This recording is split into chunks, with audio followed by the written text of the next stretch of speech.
Hi everyone, welcome to Civils Decode. आज के lecture में पीटी 365 सोशल इश्यूज को हम कवर करेंगे। ऑलरेडी जितने पीटी अभी तक आए हैं उसको हम कवर कर चुके हैं। इसमें सबसे पहला टॉपिक है वुमेन का। सबसे पहली न्यूज है सेरोगेसी इन इंडिया के बारे में।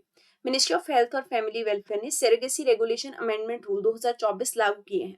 देखिए, इसमें सेरोगेसी रेगुलेशन का जो 2021 का एक्ट था उसी को अमेंड किया गया है, जिसे कहा गया है कि डिस्ट्रिक्ट मेडिकल बोर्ड जो है वो सर्टिफिकेट दे सकते हैं किसी भी इंटेंडिंग कपल को जो सेरोगेसी करना चाहते हैं कि वो डोनर के गैमेट को यूज कर सकते हैं बच्चे के लिए। देखिए, डोनर का गैमेट मतलब कि मान के चलिए कपल है, यानी कि हस्बैंड वाइफ है, उनके बच्चा नहीं हो रहा, तो बच्चा जब उनको सेरोगेसी से भी करना है उसके लिए भी उनको एक डोनर का गैमेट चाहिए होगा ताकि बच्चा हो पाए, क्योंकि बायोलॉजिकली उनमें कहीं ना कहीं कोई दिक्कत आ रही है। ठीक है, सो डोनर का गैमेट पहले अलाउ नहीं किया जाता था सेरोगेसी के केस में, लेकिन अब डिस्ट्रिक्ट मेडिकल बोर्ड के सर्टिफिकेट से डोनर के गैमेट को यूज कर सकते हैं। लेकिन शर्त यह है कि पूरे तरीके से डोनर का गैमेट यूज नहीं होगा, इसमें एक बायोलॉजिकल पेरेंट का भी गैमेट जो है वो इन्वॉल्व होना चाहिए। At least one gamete should be from the intending couple.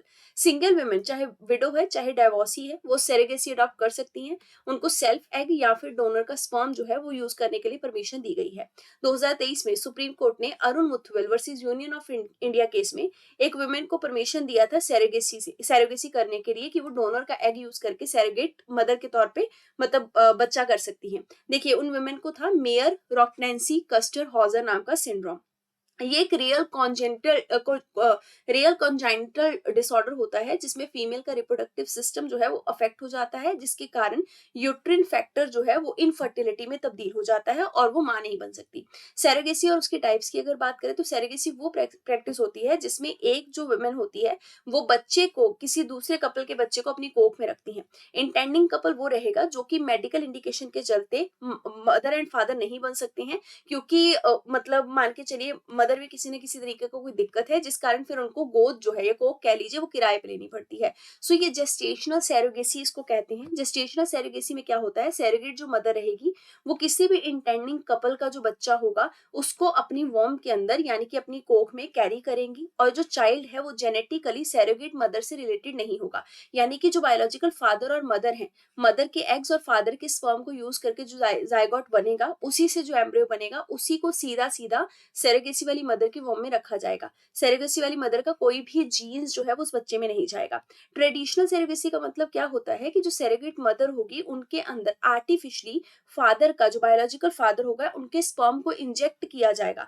Biological mother का जो स्पर्म है वो सॉरी एग है वो यूज नहीं किया जाएगा। सो सेरोगेट मदर जो है वो इसमें अपना एग प्रोवाइड करती हैं और बायोलॉजिकल जो फादर रहेंगे उनका स्पर्म रहेगा, और फिर वो सेरोगेट मदर अपनी कोख यानी कि वॉर्म भी देती है बच्चे को रेज करने के लिए। टाइप्स ऑफ सेरोगेसी की बात की जाए तो अल्ट्रिस्टिक सेरोगेसी होती है जिसमें किसी भी तरीके का मॉनेटरी कॉम्पेंसेशन या पैसा नहीं देना होता सेरोगेट मदर को। उनको सिर्फ मेडिकल एक्सपेंस और इंश्योरेंस कवरेज देना होता है प्रेगनेंसी के टाइम तक। कमर्शियल सेरोगेसी की अगर बात करें तो ये पैसे के लिए की जाने वाली सेरोगेसी है। आपने मिमी मूवी अगर देखी होगी तो मिमी मूवी कमर्शियल सेरोगेसी का एग्जाम्पल थी, जिसमें पैसे के लिए कुछ मतलब मान के चलिए औरतें होती हैं, रिवॉर्ड मिलता है, बेनिफिट मिलता है, इसके लिए वो अपनी कोख जो है अपने खर्चे चलाने के लिए किराए पे दे देती हैं या इस तरीके की प्रैक्टिस करती हैं। लेकिन गवर्नमेंट ऑफ इंडिया ने सेरोगेसी जो है फॉरेन नेशनल्स को वो कंप्लीटली बैन कर दिया है। 2015 के बाद से फॉरेन नेशनल अगर यहाँ पे आके सेरोगेट मदर को मतलब वो करना चाहते हैं, केटर करना चाहते हैं या फिर वो चाहते हैं मॉम, तो उनको वो नहीं मिलेगा। सेरोगेसी लॉ इन इंडिया की बात करें तो सेरोगेसी रेगुलेशन एक्ट 2021 आया था, जिसमें सिर्फ ऑल्ट्रिस्टिक सेरोगेसी को परमिट किया गया था और कमर्शियल सेरोगेसी के लिए सजा रखी गई थी। फिर नेशनल असिस्टेड रिप्रोडक्टिव टेक्नोलॉजी और सेरोगेसी बोर्ड जो है उसको स्टैब्लिश किया गया, जिसका मेन पर्पस था एक्ट की टेक केयर करना, एक्ट के इम्प्लीमेंटेशन को देखना। सेरोगेट चाइल्ड जो है उसका अबॉर्शन जो है वो भी किया जा सकता है, लेकिन इसके लिए सेरोगेट मदर का रिटन परमिशन चाहिए होता है और फिर अथॉरिटी से भी परमिशन चाहिए, और वो अथॉरिटी जो है वो medical termination of pregnancy act 1971 के अंतर्गत ही परमिशन प्रोवाइड करेगी। असिस्टेड रिप्रोडक्टिव टेक्नोलॉजी एक्ट जो है इसमें बताया गया है कि कैसे एआरटी के जो क्लिनिक्स होते हैं उनको रेगुलेट किया जाएगा, सुपरवाइज किया जाएगा। नाम से क्लियर है, मतलब रिप्रोडक्शन में असिस्ट करना है ना। इसमें सेरोगेसी के लिए जो मदर होगा और बायोलॉजिकल जो फादर मदर रहेंगे वो इस क्लिनिक के थ्रू ही सैरोगेसी के प्रोसीजर को अडॉप्ट करेंगे। इन्हीं को कहते हैं असिस्टेड रिप्रोडक्टिव टेक्नोलॉजी वाले आपके क्लिनिक्स। सो ये एआरटी के क्लिनिक्स के लिए रेगुलेशन निकाला गया है। ट्रीटमेंट क्या रहेगा सैरोगेसी का, क्या क्या प्रोटेक्शन राइट्स रहेंगे सैरोगेट मदर के, ये इस क्लिनिक्स में पहले ही नरेट कर दिए जाते हैं सैरोगेट मदर को। कुछ और प्रोविजन या रूल्स हैं 2022 में निकाले गए थे, जैसे कि एक जो मतलब सैरोगेट मदर है वो कितनी बार अटेम्प्ट ले सकती है सैरोगेसी का, 3 से ज्यादा बार नहीं ले सकती है। सैरोगेट मदर को अबॉर्शन का राइट होता है during the surrogacy under medical termination pregnancy act. इसके अलावा जो इंटेंडिंग वुमेन या फिर कपल है उनको सैरोगेट मदर का जनरल हेल्थ इंश्योरेंस जो है वो भी लेना पड़ता है IRDAI यानी कि इंश्योरेंस रेगुलेटरी डेवलपमेंट अथॉरिटी के अंडर किसी भी इंश्योरेंस कंपनी से। एलिजिबिलिटी क्राइटेरिया क्या है सैरोगेट मदर बनने के लिए? मैरिड वुमेन जो है जिनके खुद के बच्चे होंगे वो बन सकती हैं, 25 से 35 साल उम्र होनी चाहिए, या फिर कोई भी वुमेन जो है वो सैरोगेट मदर जो है वो एक बार से ज्यादा मतलब मान के चलिए no women shall act as a surrogate mother more than once in her life time, अपने पूरी लाइफ में केवल एक ही बार सैरोगेसी ले सकती हैं। इसके अलावा मेडिकल और साइकोलॉजिकल फिटनेस का उनके पास सर्टिफिकेट होना चाहिए। अब कौन से कपल्स रहेंगे जिनको ये परमिशन होगा कि हाँ जी आप सैरोगेसी के थ्रू चाइल्ड जो है वो कर सकते हैं? देखिए कपल पहले तो 5 साल से शादीशुदा होना चाहिए, वाइफ की एज 25 से 50 साल, हस्बैंड की एज 26 से 55 साल के बीच में होनी चाहिए। कपल का कोई भी जिंदा बच्चा लिविंग चाइल्ड बायोलॉजिकली चाहे अडॉप्टेड या फिर सैरोगेट नहीं होना चाहिए। लेकिन अगर इनमें से उनका बच्चा है पर वो मेंटली और फिजिकली चैलेंज्ड है या फिर उसको कोई लाइफ थ्रेटनिंग बीमारी है तो डेफिनेटली सैरोगेसी उनको अलाउ की जाएगी। इसके अलावा उनके पास एसेंशियल सर्टिफिकेट होने चाहिए जो कि डिस्ट्रिक्ट मेडिकल बोर्ड के द्वारा जारी किए जाएंगे और मैजिस्ट्रेट कोर्ट के द्वारा ही परमिशन और कस्टडी दी जाती है सैरोगेट चाइल्ड की। इसके अलावा इंश्योरेंस कवरेज रहेगा 36 महीने का जो कि सैरोगेट मदर को दिया जाता है, कब? जब वो डिलीवरी कर देती है उसके बाद के लिए भी। एबॉर्शन लॉ की इंडिया में बात करें तो सुप्रीम कोर्ट ने हाल फिलहाल एक वुमेन की जो प्ली थी कोर्ट में उसको रद्द कर दिया, क्योंकि वो वुमेन 26 हफ्ते की प्रेगनेंसी को टर्मिनेट करना चाहती थी। लेकिन प्रेगनेंसी का कोई ऐसा रीजन नजर नहीं, मतलब टर्मिनेशन का कोई ऐसा रीजन नजर नहीं आया कि टर्मिनेशन अलाउ किया जाए, कि वो अपनी प्रेगनेंसी टर्मिनेट कर पाए, क्योंकि ना तो मदर को इमीडिएट कोई थ्रेट था, ना ही जो बच्चा था उसको कोई एबनॉर्मल कंडीशन थी। अबॉर्शन के देखिए इंडिया में कुछ लॉ है। हाल फिलहाल फ्रांस ने अपना अबॉर्शन का जो लॉ है उसको कॉन्स्टिट्यूशन में प्लेस कर दिया है, लेकिन इंडिया के केस में ऐसा नहीं है। अबॉर्शन जो है वो इंडिया के अंदर इंडियन पीनल कोड के सेक्शन 312 और 313 में इलीगल माना जाता है। Medical termination of pregnancy act 1971 कुछ कंडीशंस के अंडर बताता है that abortion can be done. ये एक्ट 2021 में अमेंड भी किया गया था। इसके अलावा भारतीय न्याय संहिता जो कि क्रिमिनल प्रोसीजर कोड हुआ करता था पहले, उसके अंडर भी बताया गया है कि कैसे वुमेन जो है वो मिसकैरेज या फिर अबॉर्शन कर सकती हैं। एमटीपी का जो एक्ट है यानी कि medical termination of pregnancy act, वो कहता है कि प्रेगनेंसी की टर्मिनेशन किस केस में हो सकती है? या तो 20 वीक्स का मतलब आपके अंदर फीटस होना चाहिए और फिर डॉक्टर की सलाह होनी चाहिए। अगर 20 से 24 हफ्ते हो गए हैं प्रेगनेंसी को तो उस केस में 2 डॉक्टर की सलाह लेनी चाहिए। साथ में जो विमेन है जो कि टर्मिनेट करना चाहती है प्रेगनेंसी, या तो वो सर्वाइवर होनी चाहिए रेप केस की, या उसका मैरिटल स्टेटस बदल गया हो, पहले वो डिवोर्सी नहीं थी अब हो गई हो, प्रेगनेंसी का कोई रिस्क होना चाहिए उसको, या फिर कोई इंजरी होनी चाहिए, मेंटल हेल्थ होनी चाहिए, या रिस्क होना चाहिए उसके बच्चे को, तभी अलाउ किया जाएगा। 24 हफ्ते के बाद अगर आप प्रेगनेंसी को टर्मिनेट करना चाहते हैं तो वो तभी होगा अगर आपका बच्चा फीटल जो है आपकी बॉडी के अंदर यूट्रस में उसमें कुछ एबनॉर्मेलिटीज हैं, और ये मेडिकल बोर्ड की परमिशन से ही हो सकता है। 2022 में सुप्रीम कोर्ट ने कहा था कि एमटीपी को बनाने का जो मेन पर्पस है medical termination of pregnancy act को, उसका मेन पर्पस ये भी था बनाने का उसके रूल को कि जो मतलब रेप है उसमें मैरिटल रेप वाले केसेस को भी इंक्लूड किया जा सके, यानी कि मैरिटल रेप की जो विक्टिम औरतें होती हैं वो भी प्रेगनेंसी को टर्मिनेट कर पाए। सुप्रीम कोर्ट ने right to safe and legal abortion जो है वो दिया है सिंगल या फिर अनमैरिड वुमेन को भी, लेकिन अप टू 24 वीक्स 24 हफ्ते की प्रेगनेंसी के अंदर अंदर ही अबॉर्ट कर सकती हैं। ग्लोबल स्टेटस की बात करें अबॉर्शन लॉ की तो सेंटर फॉर रिप्रोडक्टिव राइट्स के द्वारा बताया गया कि 60 कंट्रीज से ज्यादा जो आपके अबॉर्शन के लॉज हैं वो लिबरलाइज कर दिए गए हैं। 4 कंट्रीज हैं यूएसए, निकारागुआ, एल सल्वाडोर और पोलैंड, जहां पे आपका लीगैलिटी ऑफ अबॉर्शन जो है उसको रोल बैक कर दिया गया है। अब बात करेंगे डोमेस्टिक वायलेंस अगेंस्ट वुमेन की। वर्ल्ड हेल्थ ऑर्गेनाइजेशन के द्वारा कहा गया कि 3 में से 1 वुमेन पूरी वर्ल्ड दुनिया जब हम देखते हैं वर्ल्ड वाइड उनको फिजिकल या सेक्सुअल वायलेंस का अपने लाइफ टाइम में सामना करना ही पड़ता है। Domestic violence against women in India का स्टेटस देखें तो नेशनल फैमिली हेल्थ सर्वे का 2019 से 21 तक का रिपोर्ट बोलता है कि स्पाउस का जो अब्यूज है वो सबसे ज्यादा कर्नाटका में है, फिर बिहार के अंदर होता है, फिर मणिपुर के अंदर, और 18 से 49 ईयर्स की ओल्ड की वुमेन जो हैं वो फिजिकल और सेक्सुअल दोनों तरीके के वायलेंस का शिकार भी होती हैं। डोमेस्टिक वायलेंस के लिए इंडिया में क्या कानून है? आर्टिकल 15 हमारा ये बोलता है कि वुमेन और चिल्ड्रन के स्टेटस के प्रोटेक्शन के लिए जो हमारा लॉ है वो स्पेशल प्रोविजन दे सकता है, मतलब पार्लियामेंट कुछ स्पेशल प्रोविजन बना सकता है, जिसके चलते protection of women from domestic violence act 2005 बनाया गया। इसके कुछ प्रोविजन है जिसमें बताया गया कि डोमेस्टिक वायलेंस में फिजिकल, वर्बल, किसी को गाली देना, इमोशनल, इकोनॉमिक और सेक्सुअल अब्यूज भी आएगा।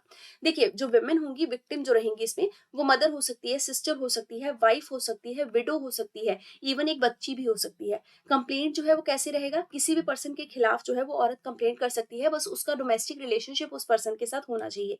2016 के 2016 के हीरल पी हरोसा वर्सेस कुसुम केस में सुप्रीम कोर्ट ने कहा था कि एडल्ट मेल नाम का जो वर्ड है वो अब हटा दिया गया है इस एक्ट से। पहले ये था केवल एडल्ट मेल के खिलाफ जो है वो डोमेस्टिक वायलेंस का केस लगता था, लेकिन अब एनी मेल पर्सन जो है वो इसमें कर दिया गया है। इसके अलावा हस्बैंड के रिलेटिव हो गए, कोई भी मेल पार्टनर हो गया, उसके खिलाफ केस लग सकता है। फिर मेल और फीमेल जो फैमिलीज हैं उनके भी अगर आगे कोई मेल पार्टनर है तो वहां पे भी केस लग सकता है अगर वायलेंस होता है। एग्रीड पर्सन जो भी रहेगा, मतलब जिसके साथ वायलेंस हुआ है, वो सीधा प्रोटेक्शन ऑफिसर के पास प्रोटेक्शन के लिए जा सकता है। मजिस्ट्रेट के पास उसकी तुरंत अर्जी चली जाएगी ताकि उसको रिलीफ मिल सके। शेल्टर होम या मेडिकल फैसिलिटी तुरंत औरत को जारी कर दी जाएगी ताकि वो उस घर में फिर ना रहे जहां वायलेंस हो रहा है।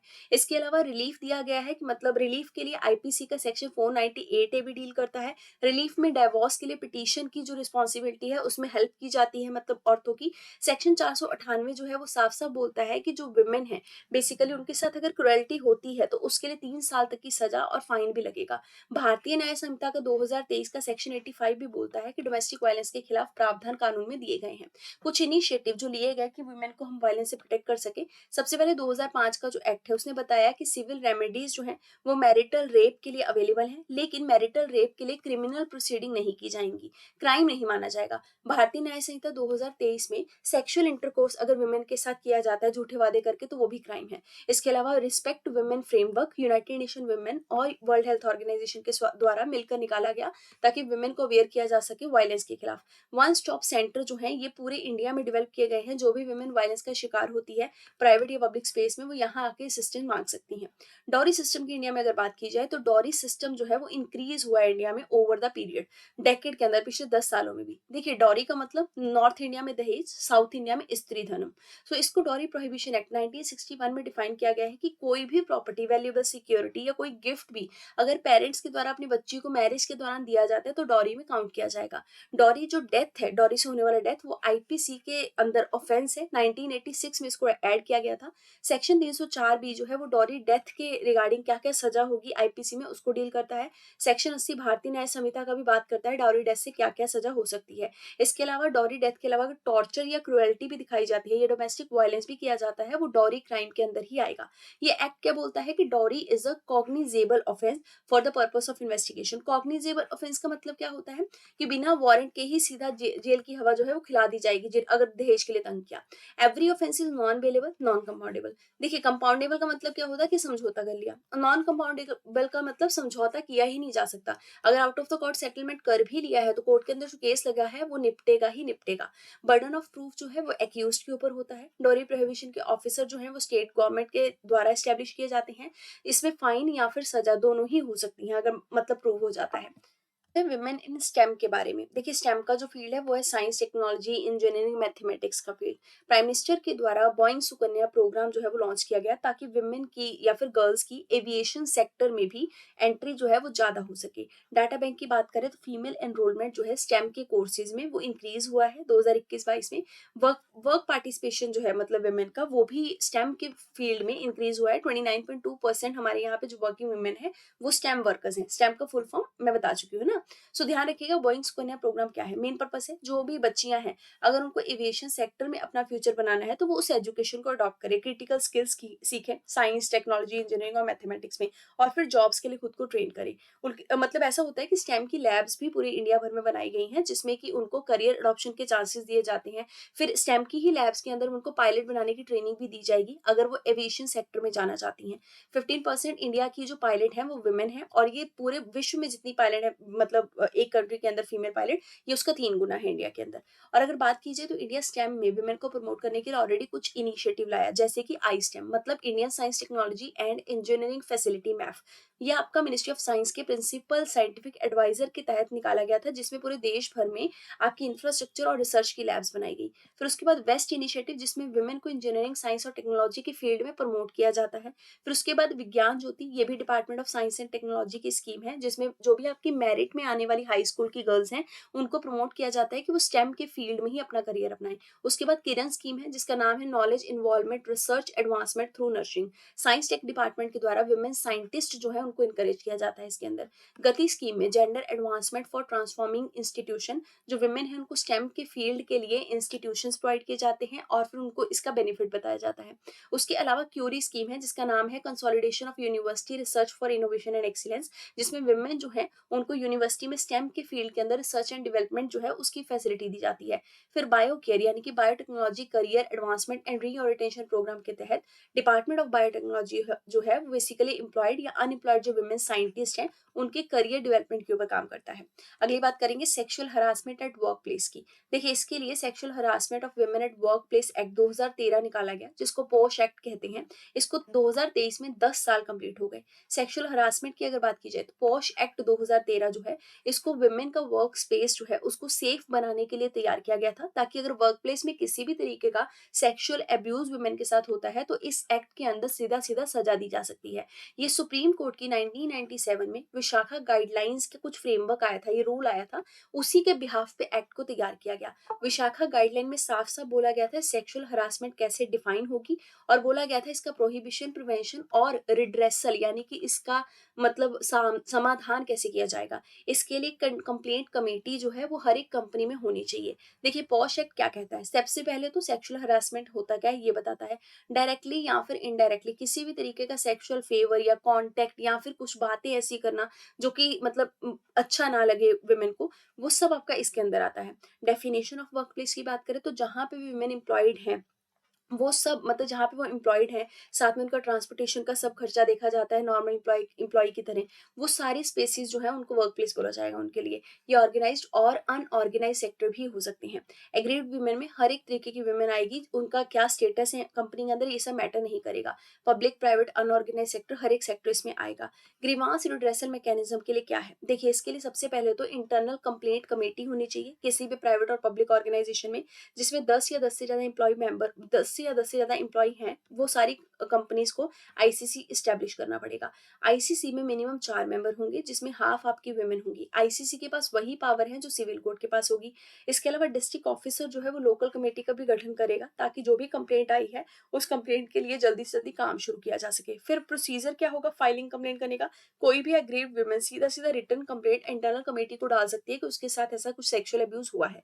उसके अलावा सीधा सीधा जैसे ही वो चीज चली जाएगी तो फिजिकल और मेंटल इनकेपेसिटी भी अगर वुमेन को लगती है उस मतलब पर्टिकुलर किसी के बात करने के तरीके से, और उसको लगता है कि मैं टॉर्चर हो रही हूँ, तब भी वो सीधा जो है वो कंप्लेंट कमेटी के पास जा सकती है। अगर नहीं अर्जी सुनी जाती है तो अपील भी दे सकती है। मतलब जो कंप्लेंट देने के बाद अगर नहीं भी उसको लगता है ना मेरे फेवर में डिसीजन नहीं आया या फिर मेरे साथ जस्टिस नहीं हुआ, तो कोर्ट के पास भी जा सकते हैं। जो कंप्लेंट है वो इंसिडेंट के 3 महीने के अंदर अंदर करनी होती है, लेकिन पीरियड में रियायत भी दी जा सकती है।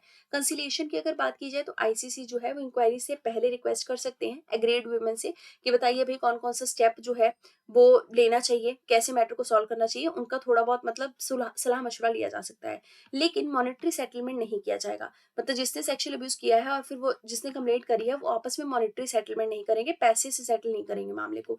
इंक्वायरी की बात करें तो आईसीसी पुलिस को भी इंक्वायरी के लिए आगे मतलब फॉरवर्ड कर सकती है रिपोर्ट, और ये 90 दिन के अंदर जो है कंप्लीट करके रिपोर्ट को जमा करना होता है पुलिस स्टेशन के अंदर।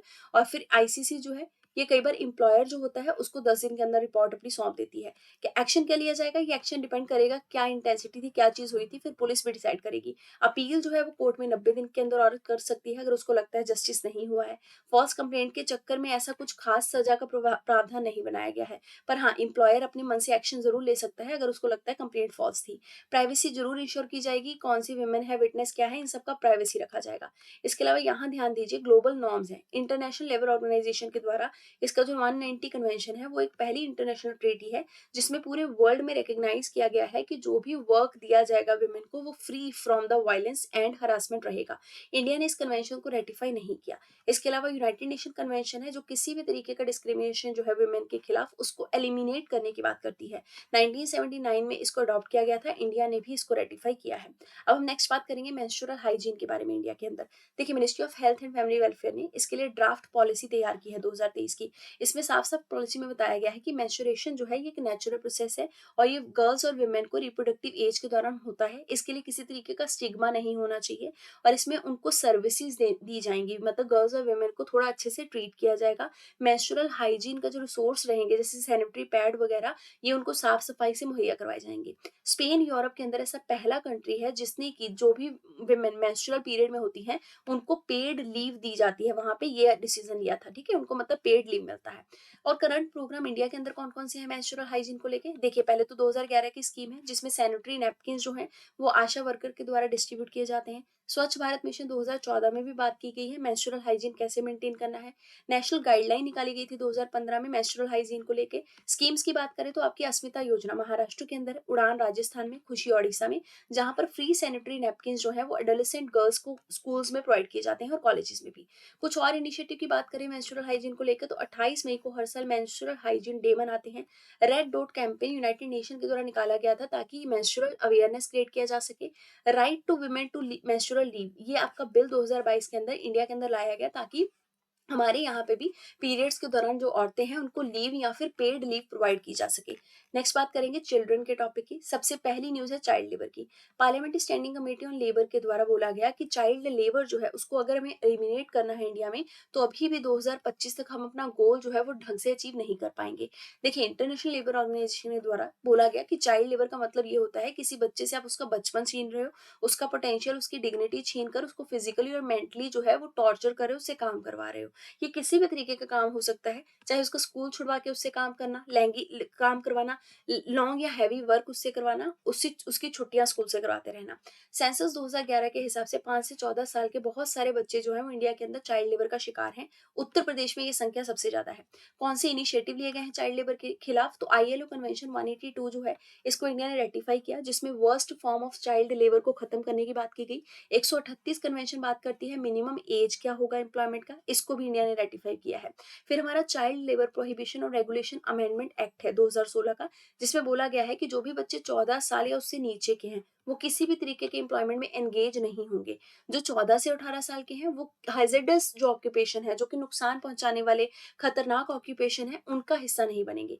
फिर नेशनल चाइल्ड लेबर प्रोजेक्ट की स्कीम हमारे यहाँ लाई गई जिसमें कि रिहेबिलिटेशन सेंटर खोले गए, उन बच्चों को वहां भेजा जाता है जो चाइल्ड लेबर का शिकार हैं। ये स्कीम आपकी मिनिस्ट्री ऑफ लेबर के अंडर है। पेंसिल प्लेटफॉर्म मतलब platform for effective enforcement of no child labour, ये पोर्टल निकाला गया जिसमें कि जो चाइल्ड लेबर के विक्टिम्स हैं उनको रेस्क्यू किया जाता है और मिनिस्ट्री ऑफ लेबर के अंदर ही ये पोर्टल आता है। बचपन बचाओ का आंदोलन एक एनजीओ के द्वारा चलाया गया जिसमें 85,000 बच्चों को एक्सप्लॉयटेशन से निकाला गया है अभी तक। कॉन्स्टिट्यूशन में कौन कौन सी प्रोविजन है चाइल्ड लेबर के खिलाफ? आर्टिकल 21 से बात करता है 6 से 14 साल के बच्चों को फ्री और कंपल्सरी एजुकेशन पूरे इंडिया में मिलनी चाहिए। आर्टिकल 45 कहता है कि 6 साल या उससे कम के बच्चों को अर्ली चाइल्डहुड केयर मिलेगा। अर्ली चाइल्डहुड केयर क्या होता है? जैसे आंगनबाड़ी में बच्चे भेजे जाते हैं। आर्टिकल 23 का मतलब क्या हो गया कि बच्चों के खिलाफ ह्यूमन ट्रैफिकिंग, फोर्स लेबर नहीं होगी। आर्टिकल 24 कहता है 14 साल से कम के बच्चे माइंस में और हैजर्डस एम्प्लॉयमेंट का हिस्सा नहीं हो सकते।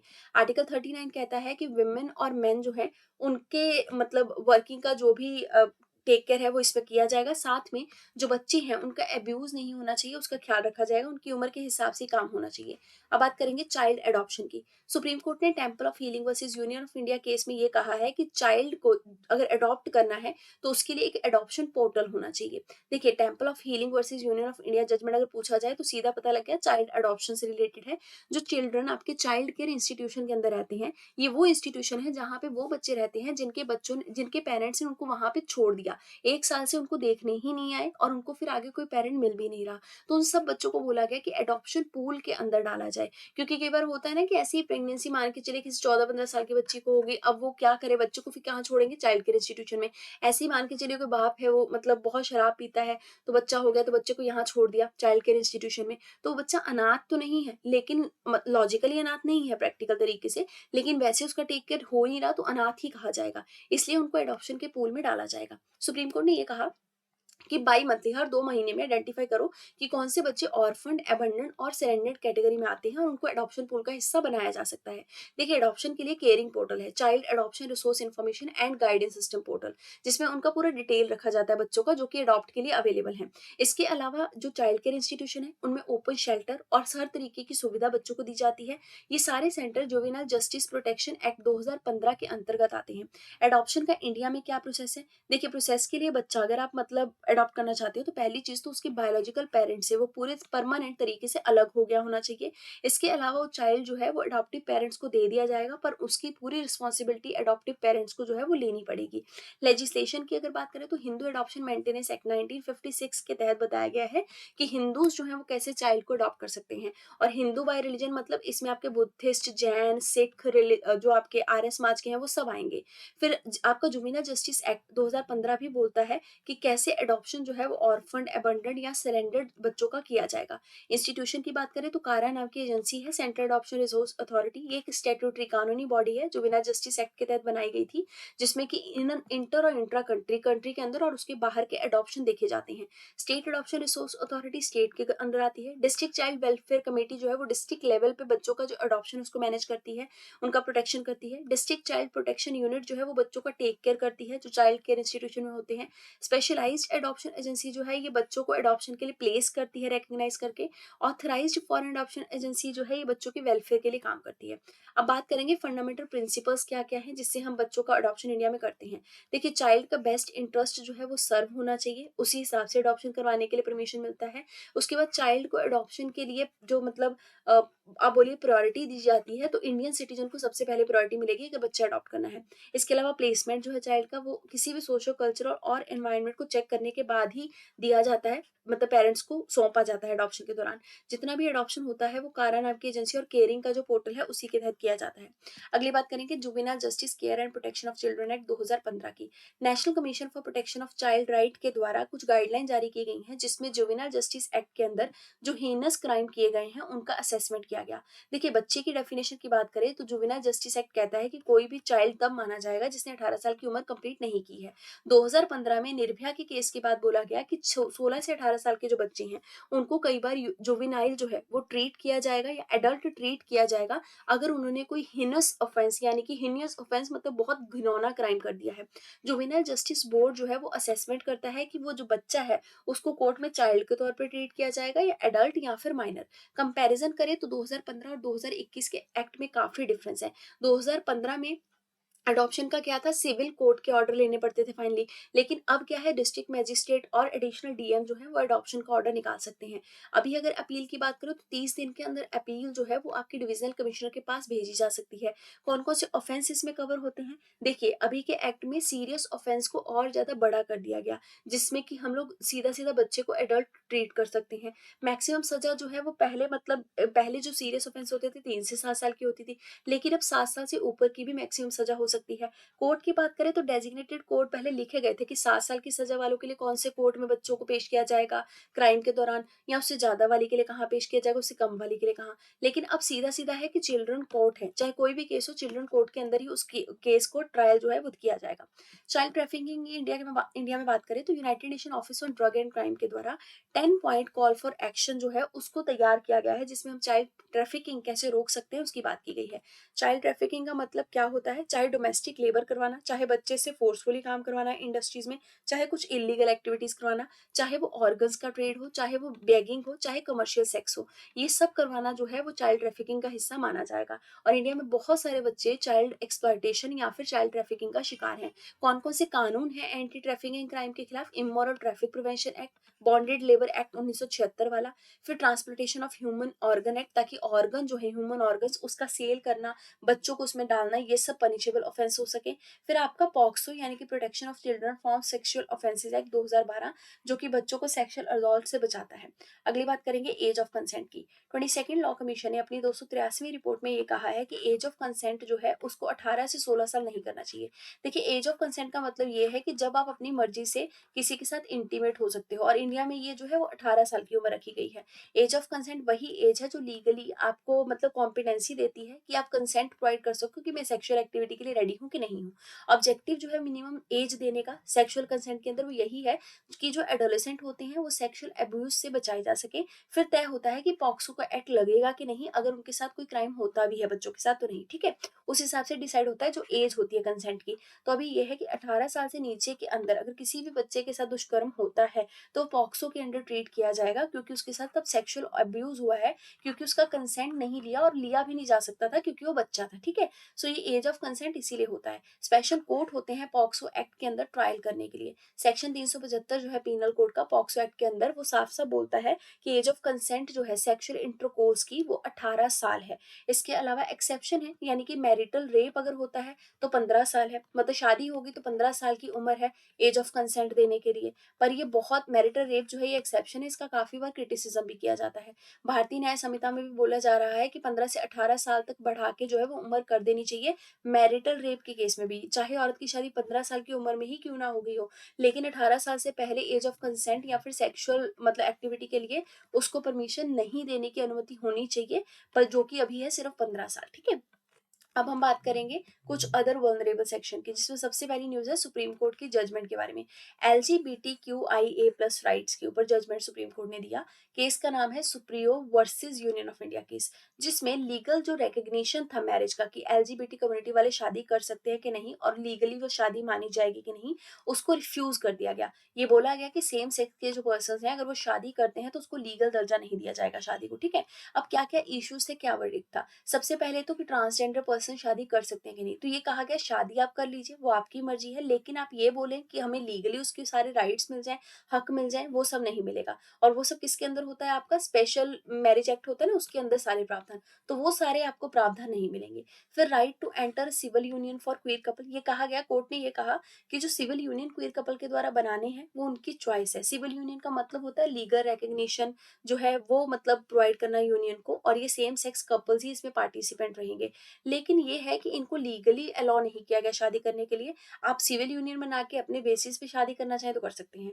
इंटरप्रिटेशन की बात करें तो स्पेशल मैरिज एक्ट के लिए ये कहा गया कि अगर स्पेशल मैरिज एक्ट की बात करें तो ये जेंडर न्यूट्रल मैनर में बनाया गया है, लेकिन इस जेंडर न्यूट्रल मैनर में ट्रांसजेंडर्स के लिए शादी की बात नहीं लिखी गई है। और फिर ये भी कहा गया कि इसको बहुत बार अमेंड करना पड़ेगा अगर ट्रांसजेंडर्स को या फिर एलजीबीटी वालों को भी ये मैरिज का राइट चाहिए। एडॉप्शन राइट्स की अगर बात करें नॉन हेट्रोसेक्सुअल कपल्स के लिए क्या बोला गया कि सेंट्रल एडॉप्शन रिसोर्स अथॉरिटी के अंदर जो आपके क्वीर कपल्स हैं वो एडॉप्शन नहीं कर सकते हैं, बाकी ट्रांसजेंडर्स वगैरह को अब एडॉप्शन का राइट मिलता है। एलजीबीटी कम्युनिटी के पूरे वर्ल्ड में अगर राइट्स देखे जाएं तो करंटली मोर देन 130 कंट्रीज ऐसे हैं जिन्होंने होमोसेक्सुअलिटी को डीक्रिमिनलाइज कर दिया है। और इंडिया में आपका केस हुआ था Navtej Singh Johar versus union of India case 2018, जिसमें हम लोगों ने होमोसेक्सुअलिटी को डीक्रिमिनलाइज किया था, और ये सेक्शन था 377 ऑफ आईपीसी। इसके अलावा 2014 का जो NALSA versus union of India case था, इसमें हम लोगों ने ट्रांसजेंडर को रिकग्नाइज किया था, non binary gender identity recognise कर दी थी। नीदरलैंड ऐसा पहला कंट्री था जिसने सेम सेक्स मैरिज को 2001 में लीगलाइज किया था। उसके बाद से 30 कंट्री है वर्ल्ड में जहां सेम सेक्स मैरिज आपकी अब कानूनी मानी जाती है।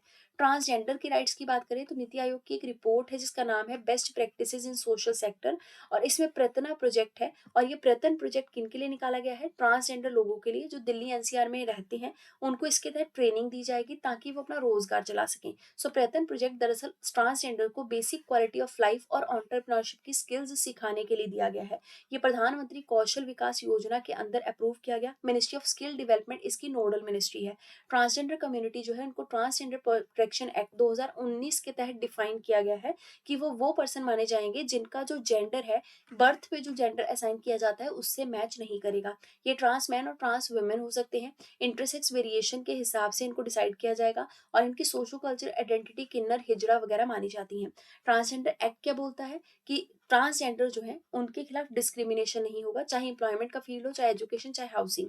सर्टिफिकेट जो है उनकी आइडेंटिटी का, वो सेल्फ यानी कि खुद से आइडेंटिफाई करेंगे अपनी जेंडर आइडेंटिटी, लेकिन सर्टिफिकेट कहाँ से जारी होगा? डिस्ट्रिक्ट मजिस्ट्रेट से। अगर ग्रीवांस है, उनका कोई दुख दर्द है, तो उसके लिए कंप्लेंट ऑफिसर भी रहेगा जो उनकी बातें सुनेगा। राइट ऑफ रेजिडेंस की बात करें तो किसी भी बच्चे को आप उनके पेरेंट्स से, इमीडिएट फैमिली से अलग नहीं कर सकते इस चक्कर में कि वो ट्रांसजेंडर है, वो कोर्ट के पास बच्चा जा सकता है। ऑब्लिगेशन की बात करें एजुकेशन इंस्टीट्यूशन की, तो किसी भी एजुकेशन इंस्टीट्यूशन में जिसको गवर्नमेंट फंड कर रही है, रिकग्नाइज करती है, वहां पे ट्रांसजेंडर्स के साथ डिस्क्रिमिनेशन नहीं होगा। उनको इंक्लूसिव एजुकेशन, स्पोर्ट्स में एक्टिविटी, रिक्रिएशन एक्टिविटी, सबका हिस्सा बनने का हक मिलेगा। नेशनल काउंसिल बनाई गई है ट्रांसजेंडर पर्सन के लिए जो उनके राइट्स के लिए बात करेगी। इसके अलावा कुछ इनिशिएटिव हैं जैसे कि स्माइल नाम का project, spot for marginalise individual for livelihood and enterprise. ये एक ऐसी स्कीम है जिसमें हम ट्रांसजेंडर कम्युनिटी का सोशो इकोनॉमिक डेवलपमेंट करने की कोशिश कर रहे हैं। इसमें हम लोग comprehensive rehabilitation for welfare transgender person, comprehensive rehabilitation of person engage in the act of begging, दो स्कीम चलाते हैं। नेशनल पोर्टल बनाया गया है ट्रांसजेंडर पर्सन के लिए, मिनिस्ट्री ऑफ सोशल जस्टिस का ये पोर्टल है, very important ministry to be noted. Garima Grih की बात करें तो ये शेल्टर होम है जहाँ ट्रांसजेंडर पर्सन को शेल्टर दिया जाता है। ट्राइबल वेलफेयर की बात करेंगे आगे। यूनियन गवर्नमेंट के द्वारा पीएम जनमन यानी कि पीएम जनजाति आदिवासी आदिवासी न्याय महाअभियान या फिर जनजाति गौरव दिवस के मौके पर पीएम जनमन नाम की योजना चलाएगी। ट्राइबल प्राइड डे या जनजाति गौरव दिवस 15 नवंबर को हम सेलिब्रेट करते हैं ताकि ट्राइबल फ्रीडम फाइटर्स जो है उनको रिकग्नाइज कर सकें। इस दिन श्री बिरसा मुंडा जी का बर्थ एनिवर्सरी भी होता है। हिस्ट्री में आपने मुंडा रिबेलियन पढ़ा होगा। मुंडा रिबेलियन को उलगुलन रिबेलियन भी कहते हैं, ठीक है। अब बात करेंगे पीएम जनमन की। 2023-24 के बजट में प्रधानमंत्री पीवीटीजी डेवलपमेंट मिशन अनाउंस किया गया। इसी के अंदर ही आपकी पीएम जनमन नाम की स्कीम चलाई गई है। इसमें 11 ऐसी इंटरवेंशन बनाई गई है 9 मिनिस्ट्रीज के द्वारा, जिन इंटरवेंशन से हम लोग नक्शा बदल सकते हैं ट्राइबल्स का, ठीक है। 3 साल के लिए इसको इम्प्लीमेंट किया जाएगा। पीवीटीजी हाउस होल्ड और हैबिटेशन जो है ये उनको प्रोवाइड की जाएंगी बेसिक फैसिलिटी के साथ। घर बार, हेल्थ, न्यूट्रिशन सबका ख्याल रखा जाएगा। इसके अलावा बीमारियां जो उनको होती हैं जैसे सिकल सेल डिजीज हो गया, टीबी हो गया, इन सब का एलिमिनेशन भी किया जाएगा इसी प्रोग्राम के अंदर। ट्राइबल्स की अगर बात करें तो आर्टिकल 342 में शेड्यूल्ड ट्राइब्स जो है उनको डिफाइन किया गया है। ये वो कम्युनिटी हैं जो कि प्रेसिडेंट के द्वारा पब्लिक नोटिफिकेशन में जारी की जाती हैं। एसटी पॉपुलेशन हमारे इंडिया के अंदर सेंसस 2011 के हिसाब से 8.6% है। लक्षद्वीप के अंदर सबसे ज्यादा एसटी है, फिर आपके मिजोरम के अंदर है। अगर एब्सोल्यूट नंबर्स में देखें, ये तो परसेंटेज में था, नंबर्स में मध्य प्रदेश के अंदर सबसे ज्यादा एसटी है। इसकी मिनिस्ट्री है मिनिस्ट्री ऑफ ट्राइबल अफेयर्स। इसके अलावा इंटरनेशनल डे हम सेलिब्रेट करते हैं on the world indigenous people, जिसको वर्ल्ड ट्राइबल डे भी बोलते हैं, और ये अगस्त 9 को सेलिब्रेट होता है ताकि all across the world indigenous जो कम्युनिटीज हैं उनके हम राइट्स प्रोटेक्ट कर सकें। जो सबसे पहली मीटिंग थी इस डे को सेलिब्रेट करने की वो 1982 में United nation working group on indigenous population के द्वारा की गई थी। पर्टिकुलरली वल्नरेबल ट्राइबल ग्रुप क्या होते हैं? पीवीटीजी, जिनको ये सारा पीएम जनमन के तहत मतलब जो सुविधा है वो दिया जाएगा। देखिए ये सेंट्रली रिकॉग्नाइज्ड स्पेशल कैटेगरी है जो कि शेड्यूल्ड ट्राइब का ही हिस्सा होती है। 1973 में परमिटिव ट्राइबल ग्रुप्स को सबसे पहले यूएन धेबर कमीशन की रिकमेंडेशन के बाद जो है वो रिकॉग्नाइज किया गया। 2006 में गवर्नमेंट ऑफ इंडिया ने पीटीजी का ही नाम बदल के पीवीटीजी कर दिया। क्राइटेरिया क्या है? कौन सी ट्राइब आपकी पर्टिकुलरली वल्नरेबल ट्राइबल ग्रुप मानी जाएगी? एक तो वो वैसी ट्राइब होनी चाहिए जो कि प्री एग्रीकल्चर लेवल की टेक्नोलॉजी यूज करती हो, मतलब जब खेती बाड़ी नहीं होती थी, नोमैडिक हर्डिंग वगैरह होती थी, अभी भी वो वही टूल लेके घूम रहे हूँ। उनके पास लिटरेसी बहुत कम हो, इकोनॉमिकली वो बहुत बैकवर्ड होनी चाहिए, उनकी पॉपुलेशन या तो कम हो रही हो या फिर स्टैग्नेंट हो चुकी हो, बढ़ नहीं रही हो। करंटली हमारे पास 75 पीवीटीजी हैं 18 राज्यों के अंदर। अंडमान निकोबार में भी कुछ हैं। ओडिशा में सबसे ज्यादा नंबर ऑफ पीवीटीजी पाए जाते हैं। हाल फिलहाल भरिया ट्राइब जो है आपकी पीवीटीजी की, मध्य प्रदेश की, और छत्तीसगढ़ की कामर और बाइगा ट्राइब, इनको हैबिटेट राइट्स दिया गया है। कहाँ पे? फॉरेस्ट राइट एक्ट 2006 के अंदर। देखिए फॉरेस्ट राइट एक्ट 2006 के तहत बोला जाता है कि जंगल के अंदर भी रहने का अधिकार दिया जाएगा, लेकिन ये सिर्फ कुछ कम्युनिटीज को ही दिया जाएगा कंडीशंस को चेक करते हुए, और ये रहने का हक अब इन 3 कम्युनिटीज को मिल चुका है। आम सी बात है, अगर ये एग्रीकल्चर से बहुत पीछे का जीवन व्यतीत करे तो जंगलों के अंदर ही रह रहे होंगे, है ना, इसीलिए पीवीटीजी है। अब बात करेंगे पंचशील प्रिंसिपल की जो ट्राइबल डेवलपमेंट के लिए है। सबसे पहले तो लोगों को उनके साथ जो है वो इतना घुलने मिलने के लिए फोर्स नहीं किया जाएगा। लोग जैसे जितने अलग से जिए, और ये एलियंस मतलब ये जो मतलब अपना कल्चरल हेरिटेज नेचर प्रिजर्व करते हुए जैसे ये जीते हैं आपके ट्राइब्स, इनको वैसे जीने दिया जाएगा, लेकिन धीरे धीरे करके इंटरमिक्सिंग जो है वो करवाई जाएगी, पर फोर्सफुली नहीं करवाई जाएगी। ट्राइबल्स जो है उनके उनका जो अपना लैंड है उनके ऊपर उनका पूरा हक होगा, जंगल के ऊपर हक होगा, रिस्पेक्ट किया जाएगा। टीम ऑफ ट्राइबल जो है उनको ट्रेनिंग प्रोवाइड की जाएगी ताकि वो उस एरिया का डेवलपमेंट कर सकें। इसके अलावा जो स्कीम्स इंप्लीमेंट की जाती हैं वो उनकी परमिशन के बिना वहाँ नहीं की जाएंगी। जो भी रिजल्ट वगैरह हैं या जजमेंट्स हैं वो भी उनकी परमिशन के बिना वहाँ लागू नहीं की जाएंगी। अब बात करेंगे कुछ मेजर्स की जो ट्राइबल वेलफेयर के लिए लिए गए हैं। कॉन्स्टिट्यूशन में आर्टिकल 244 डिफाइन करता है शेड्यूल्ड एरियाज को और कुछ ट्राइब्स को। शेड्यूल 5 के अंदर आपकी ये मेंशन की गई है ट्राइब्स, ठीक है। आर्टिकल 275 बात करता है कि कैसे एक स्पेशल ग्रांट या फंड दिया जा सकता है शेड्यूल्ड ट्राइब के वेलफेयर के लिए। आर्टिकल 342 बात करता है शेड्यूल्ड ट्राइब के नोटिफिकेशन की। 338 बात करता है national commission for the scheduled tribe की।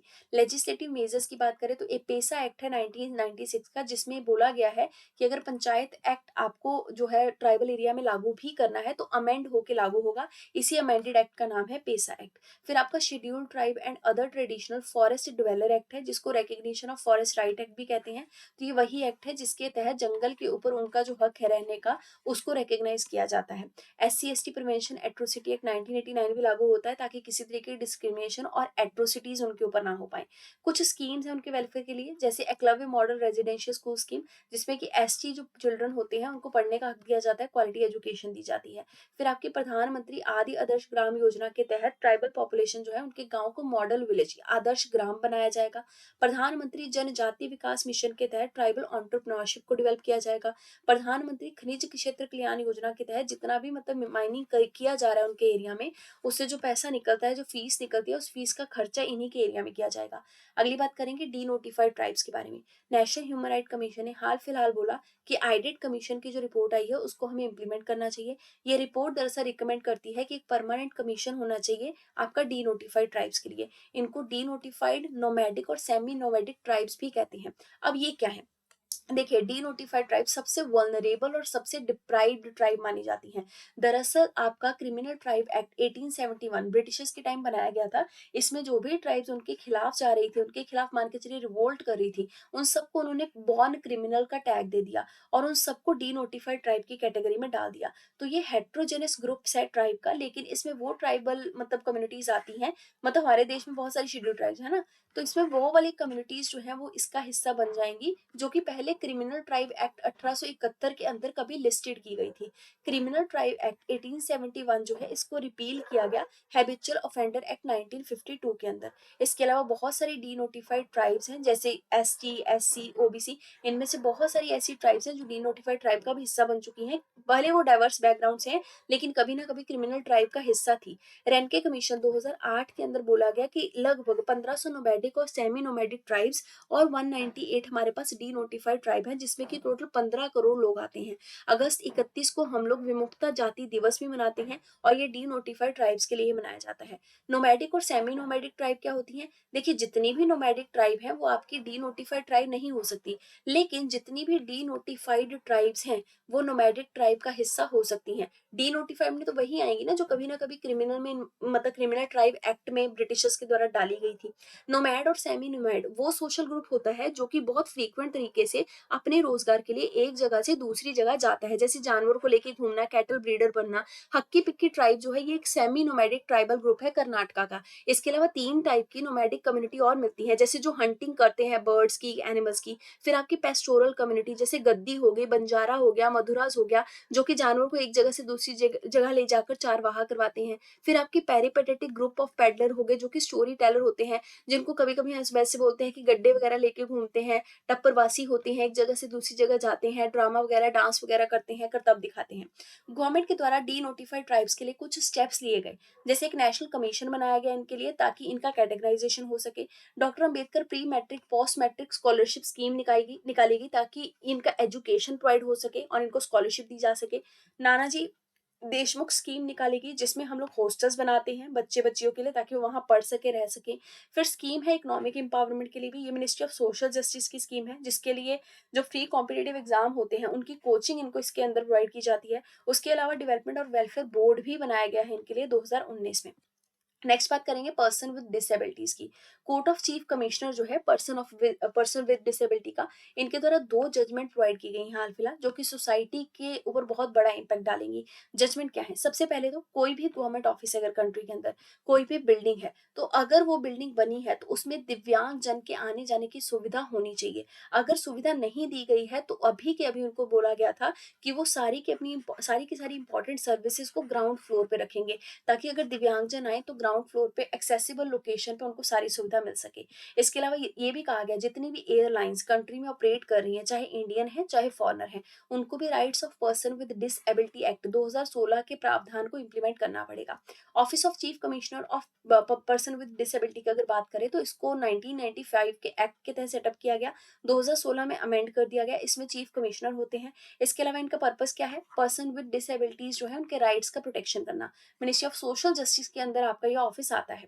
अब राइट्स क्या क्या है? सबसे पहले तो रिजर्वेशन का राइट है कि जितने भी गवर्नमेंट या गवर्नमेंट एडेड आपके हायर एजुकेशन इंस्टीट्यूशन है, वहां पे 5% से कम का रिजर्वेशन इनके लिए नहीं होना चाहिए। सरकारी नौकरियों में 4% से कम का रिजर्वेशन नहीं होना चाहिए। लेकिन police force, Indian police, police for Delhi, CAPF, इन सब पुलिस फोर्सेज में इनको रिजर्वेशन नहीं है। 21 टाइप्स की डिसेबिलिटी को रिकॉग्नाइज किया गया है। फ्री एजुकेशन दिया जाएगा बच्चों को जिनका एक बेंचमार्क रहता है डिसेबिलिटी का। 6 साल से 18 साल के बीच में इनकी जो है उम्र होनी चाहिए। और बहुत सारे इनिशिएटिव सरकार ने भी लिए थे, जैसे कि एक्सेसिबल इंडिया कैंपेन, पूरे इंडिया में एक्सेसिबिलिटी देना इनको, स्कॉलरशिप देना स्टूडेंट्स को। फिर उसके बाद यूनिक डिसेबिलिटी आइडेंटिफिकेशन प्रोजेक्ट चलाया गया इनकी आईडीज के लिए। नेशनल लेवल पे इनको स्किल दिया जाता है। कंसेशन के लिए लोन दिए जाते हैं ताकि ये एंटरप्रेन्योरशिप डेवलप कर सकें। दीनदयाल डिसेबल्ड रिहेबिलिटेशन स्कीम चलाई गई थी, जिसमें इक्वल अपॉर्चुनिटीज के चांसेस दिए जाते हैं इनको रिहेबिलिटेट करने के लिए। अब बात करेंगे पर्सन विद बेंचमार्क डिसेबिलिटी की। इसका मतलब वो पर्सन जिसमें किसी भी तरीके की डिसेबिलिटी है तो वो 40% से कम, कोई स्पेसिफाइड डिसेबिलिटी नहीं है। मतलब कि उसके पास उसकी उसमें जितनी भी डिसेबिलिटी किसी पर्सन में होगी, वो डिसेबिलिटी 40% से कम नहीं होनी चाहिए, और वो कोई एक स्पेसिफाइड डिसेबिलिटी होनी चाहिए जो 40% तक होनी चाहिए। इसके अलावा पार्टिसिपेशन जो है डिसीजन मेकिंग प्रोसेस में, इसको इंक्रीज किया जाएगा। हर एक कोर्ट डिस्ट्रिक्ट में स्पेशल कोर्ट बनाए गए हैं जो इनके केसेस को डील करेंगे अगर इनके खिलाफ किसी तरीके का प्रॉब्लम या फिर डिस्क्रिमिनेशन होता है। पनिशमेंट भी इनके लिए दी गई है अगर इनके खिलाफ किसी तरीके का कोई क्राइम होता है। मैनर्स क्लेंजिंग की बात करेंगे। गवर्नमेंट ने लोकसभा में रिप्लाई में साफ साफ ये बोला कि हमारे यहाँ पे 766 जो डिस्ट्रिक्ट हैं, उनमें से 714 डिस्ट्रिक्ट ऐसे हैं जो कि अब मैनुअल स्क्वेंजिंग फ्री हैं। मैनुअल स्क्वेंजिंग क्या होती है? ये वो प्रैक्टिस है जिसमें हम ह्यूमन एक्सक्रेटा, यानी कि ह्यूमन का जो मल होता है, गंदगी होती है, उसको हाथ से उठाते हैं। ये सीवर या सेप्टिक टैंक का यूज नहीं किया जाता, हाथ का यूज किया जाता है। ये आपका प्रोहिबिटेड है, मतलब prohibition of employment as manual scavenger act 2013 के तहत इसको बैन किया गया है। 2 साल की सजा और 1 लाख तक का फाइन या फिर दोनों चीजें हैं अगर ये पाया जाता है। अब एक्ट में क्या क्या बोला गया है? देखिए, मैनुअल स्क्वेंजर वो बोले जाएंगे जो कि हाथ से ह्यूमन वेस्ट को डील करते हैं, इन सैनिटरी लेट्रिन में क्लीनिंग करते हैं, और ये रेगुलर या फिर मान के चलिए कॉन्ट्रेक्चुअल बेसिस पे भी हो सकते हैं। एक्सेप्शन क्या है? देखिए, अगर तो ह्यूमन वेस्ट को क्लीन करने के लिए प्रोटेक्टिव गियर और इक्विपमेंट वगैरह यूज करके वो साफ किया जा रहा है तो फिर वो एक्सेप्शन है, फिर मैनुअल स्क्वेंजिंग नहीं होगी। सफाई कर्मचारी को भी हम मैनुअल स्क्वेंजर कहते हैं। जैसे कि आप किसी भी म्यूनसिपैलिटी या सरकारी दफ्तर को विजिट करते हो, वहां पे जो स्वीपर्स, क्लीनिंग वर्कर्स रहते हैं, वो सब इसका हिस्सा होंगे। इसके अलावा कौन सा लॉ, ये जो लॉ है ये कैसे प्रिवेंट करता है? इसमें साफ बोला गया है कि इन सैनिटरी वाली लेटरिन जो है, जो कि गंदी लेटरिन है, उनका कंस्ट्रक्शन नहीं होना चाहिए, उनको डिस्ट्रॉय करना है। और फिर लोकल अथॉरिटी की रिस्पॉन्सिबिलिटी होती है कि इस एक्ट को इम्प्लीमेंट करना। लॉ की बात करें तो लॉ में बोला गया है कि सजा होगी अगर इस तरीके की प्रैक्टिस जो है करवाएगी किसी से, कि आप मतलब गंदगी जो है ह्यूमन वेस्ट की वो उठाइए without using the protective gear. Rehabilitation की बात करें तो इसमें साफ बोला गया है मैनुअल स्क्वेंजिंग जो लोग करते थे उनको अब ऑल्टरनेटिव एम्प्लॉयमेंट के लिए ट्रेनिंग दी जाएगी, फाइनेंशियल हेल्प दी जाएगी। इसके अलावा रिस्पॉन्सिबिलिटी किसकी है कि मैनुअल स्क्वेंजर को आइडेंटिफाई किया जाए। लोकल लेवल पे म्यूनसिपैलिटी और panchayat, cantonment board, railway authority, ये सबकी रिस्पॉन्सिबिलिटी है कि वो मैनुअल स्क्वेंजर्स को आइडेंटिफाई करेंगे। देखिए, मैनुअल स्क्वेंजिंग को रिड्यूस करने के लिए हमारे पास यहाँ पे नेशनल पॉलिसी बनाई गई थी, जिसमें हम लोगों ने मशीनरी का जो यूज है सैनिटेशन के लिए वो प्रमोट किया था, ताकि हैजेडस क्लीनिंग या हाथों से जो सफाई करवाई जाती है वो ना हो पाए। डिग्निटी सबकी होनी चाहिए। फिर स्वच्छता स्वच्छता मोबाइल ऐप लाई गई थी ताकि आइडेंटिफाई किया जा सके हर किसी के द्वारा कि मैनुअल स्क्वेंजर कौन है, इस पे अपडेट किया जा सके, फिर हम ये प्रैक्टिस रोक सकें। फिर SRM यानी कि self employment scheme for rehabilitation of manual scavenger चलाई गई थी ताकि वो किसी और प्रोफेशन में एंगेज करवाए जा सके। स्वच्छता उद्यमी योजना के तहत हम लोग सैनिटेशन से रिलेटेड लोन प्रोवाइड करते थे उनको, ताकि वो इक्विपमेंट खरीद सके और फिर काम कर सके। फिर नमस्ते स्कीम थी, national action for mechanised sanitation ecosystem, जिसमें 100% मशीन या फिर मैकेनाइजेशन का यूज किया जाएगा सफाई के लिए और हर तरीके की गार्बेज लिफ्टिंग के लिए। ये नमस्ते scheme ministry of social justice और मिनिस्ट्री ऑफ हाउसिंग अफेयर के द्वारा चलाई गई थी। सेकंड पार्ट है जिसको आज हम कवर करेंगे पीटी 365 में। सबसे पहला टॉपिक है इसमें एजुकेशन का, और पहली न्यूज है अनुसंधान नेशनल रिसर्च फाउंडेशन एक्ट के बारे में। पार्लियामेंट ने 2023 में इस एक्ट को बनाया है। देखिए, अनुसंधान का मतलब होता है रिसर्च करना। इसको इसलिए सेटअप किया गया है ताकि एक स्ट्रेटेजिक डायरेक्शन से हम लोग रिसर्च और इनोवेशन में काम कर सकें और साइंस, इंजीनियरिंग या हेल्थ के फील्ड में और अच्छा स्कोप जो है वो क्रिएट कर सकें। साइंटिफिक और टेक्नोलॉजिकल इंटरफेस जो है ह्यूमैनिटी का और सोशल साइंसेज का, वो इस रिसर्च सेंटर के थ्रू प्रोवाइड किया जाएगा। इसके अलावा इसमें गवर्निंग बोर्ड बनाया जाएगा जो दरअसल डिस्कस करेगा कि इस फाउंडेशन में काम किस तरीके से होगा। इसमें प्रेसिडेंट जो है वो प्राइम मिनिस्टर रहेंगे और एक्स ऑफिशियो प्रेसिडेंट होंगे। इसके अलावा वाइस प्रेसिडेंट में union minister of science and tech रहेंगे और यूनियन मिनिस्टर ऑफ एजुकेशन इसमें एक्स ऑफिशियो वाइस प्रेसिडेंट रहेंगे। बाकी ex officio members NITI Aayog के, साइंस एंड टेक के डिपार्टमेंट के, बायोटेक के डिपार्टमेंट के, ये सब रहेंगे। मेंबर सेक्रेटरी की बात करें तो प्रिंसिपल साइंटिफिक एडवाइजर जो है ये मेंबर सेक्रेटरी रहेंगे। जो प्रेसिडेंट है गवर्निंग बोर्ड के यानी कि आपके एक्स ऑफिशियो प्राइम मिनिस्टर, ये मेंबर्स को अपॉइंट कर सकते हैं, नॉमिनेट कर सकते हैं। कहाँ से? Prime minister science tech and innovation council से, किसी इंडस्ट्री से, किसी ह्यूमैनिटी के फील्ड से। बस ये देखते हुए कि इन सब जो भी मेंबर्स को सिलेक्ट किया जा रहा है ये साइंस एंड टेक के फील्ड में अच्छा काम कर रहे हों। प्रेसिडेंट ऑफ गवर्निंग बोर्ड जो है इनके द्वारा एग्जीक्यूटिव काउंसिल जो है उसको कॉन्स्टिट्यूट किया जाएगा। काउंसिल का मेन पर्पस क्या होगा? इस एक्ट को अच्छे से इंप्लीमेंट करवाना। प्रिंसिपल साइंटिफिक एडवाइजर जो कि गवर्नमेंट ऑफ इंडिया के होंगे, ये एक्स ऑफिशियो चेयरपर्सन भी होंगे काउंसिल के। This is very important. अब बात करेंगे गवर्नमेंट के कुछ इनिशिएटिव्स के बारे में। रिसर्च एंड डेवलपमेंट के फील्ड में गवर्नमेंट ऑलरेडी कुछ इनिशिएटिव कर चुकी है साइंस टेक के फील्ड में, जैसे इम्प्रिंट इंडिया मतलब impacting research and innovation and technology नाम का इनिशिएटिव चलाया गया था, जिसमें ऑल अक्रॉस द इंडिया जो IIT और इंडियन इंस्टीट्यूट ऑफ साइंस है इन सबको ज्वाइंटली एक साथ लाया गया था और रिसर्च प्रोजेक्ट के लिए पब्लिक प्राइवेट कोलैबोरेशन करवाया गया था। फिर और एक आपकी स्कीम थी फिस्ट यानी कि fund for improvement of science and tech infrastructure. नाम से क्लियर है, साइंस एंड टेक का, रिसर्च एंड डेवलपमेंट का इंफ्रास्ट्रक्चर जो है उसको ग्रो करने के लिए ये स्कीम लाई गई थी। उसके बाद थी पर्स स्कीम, जिसका मेन आपका फुल फॉर्म है promotion of university research and scientific excellence, ताकि यूनिवर्सिटी में रिसर्च का स्कोप बढ़ सके। उसके बाद थी SERB power, promoting opportunity for the women in research field, क्योंकि देखिए विमेन जो है वो साइंस इंजीनियरिंग के फील्ड में ज्यादा रहती नहीं है, उनके प्रमोशन के लिए ये स्कीम लाई गई थी। फिर नेशनल रिसर्च फाउंडेशन जो है इसको अब लाया गया है ताकि रिसर्च एंड डेवलपमेंट फोस्टर हो सके।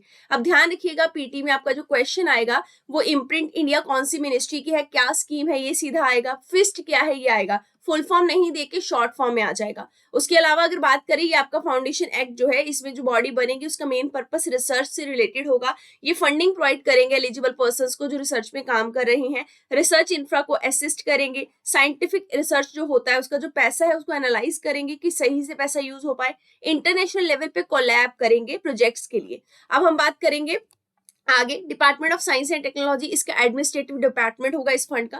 फंड की अगर बात करें तो इसको फंड मिलेगा कहाँ से? देखिए, सेंट्रल गवर्नमेंट लोन देगी और ग्रांट देगी, कुछ इनमें डोनेशन जाएगा, बाकी कुछ जो है वो इन्वेस्टमेंट भी जाएगा, इन्वेस्टर्स भी इसमें पैसा दे सकते हैं, ठीक है। उसके अलावा जो साइंस एंड इंजीनियरिंग के रिसर्च का फंड सेटअप किया गया है 2008 के एक्ट के अंदर, उसका भी सारा पैसा इसके अंदर जाएगा। गवर्निंग बोर्ड जो रहेगा वो फंड को कैसे कॉन्स्टिट्यूट करेगा? एक फंड रहेगा अनुसंधान NRF फंड, वो सीधा फंड सैलरीज के लिए और एडमिनिस्ट्रेटिव पर्पस के लिए खर्च होगा।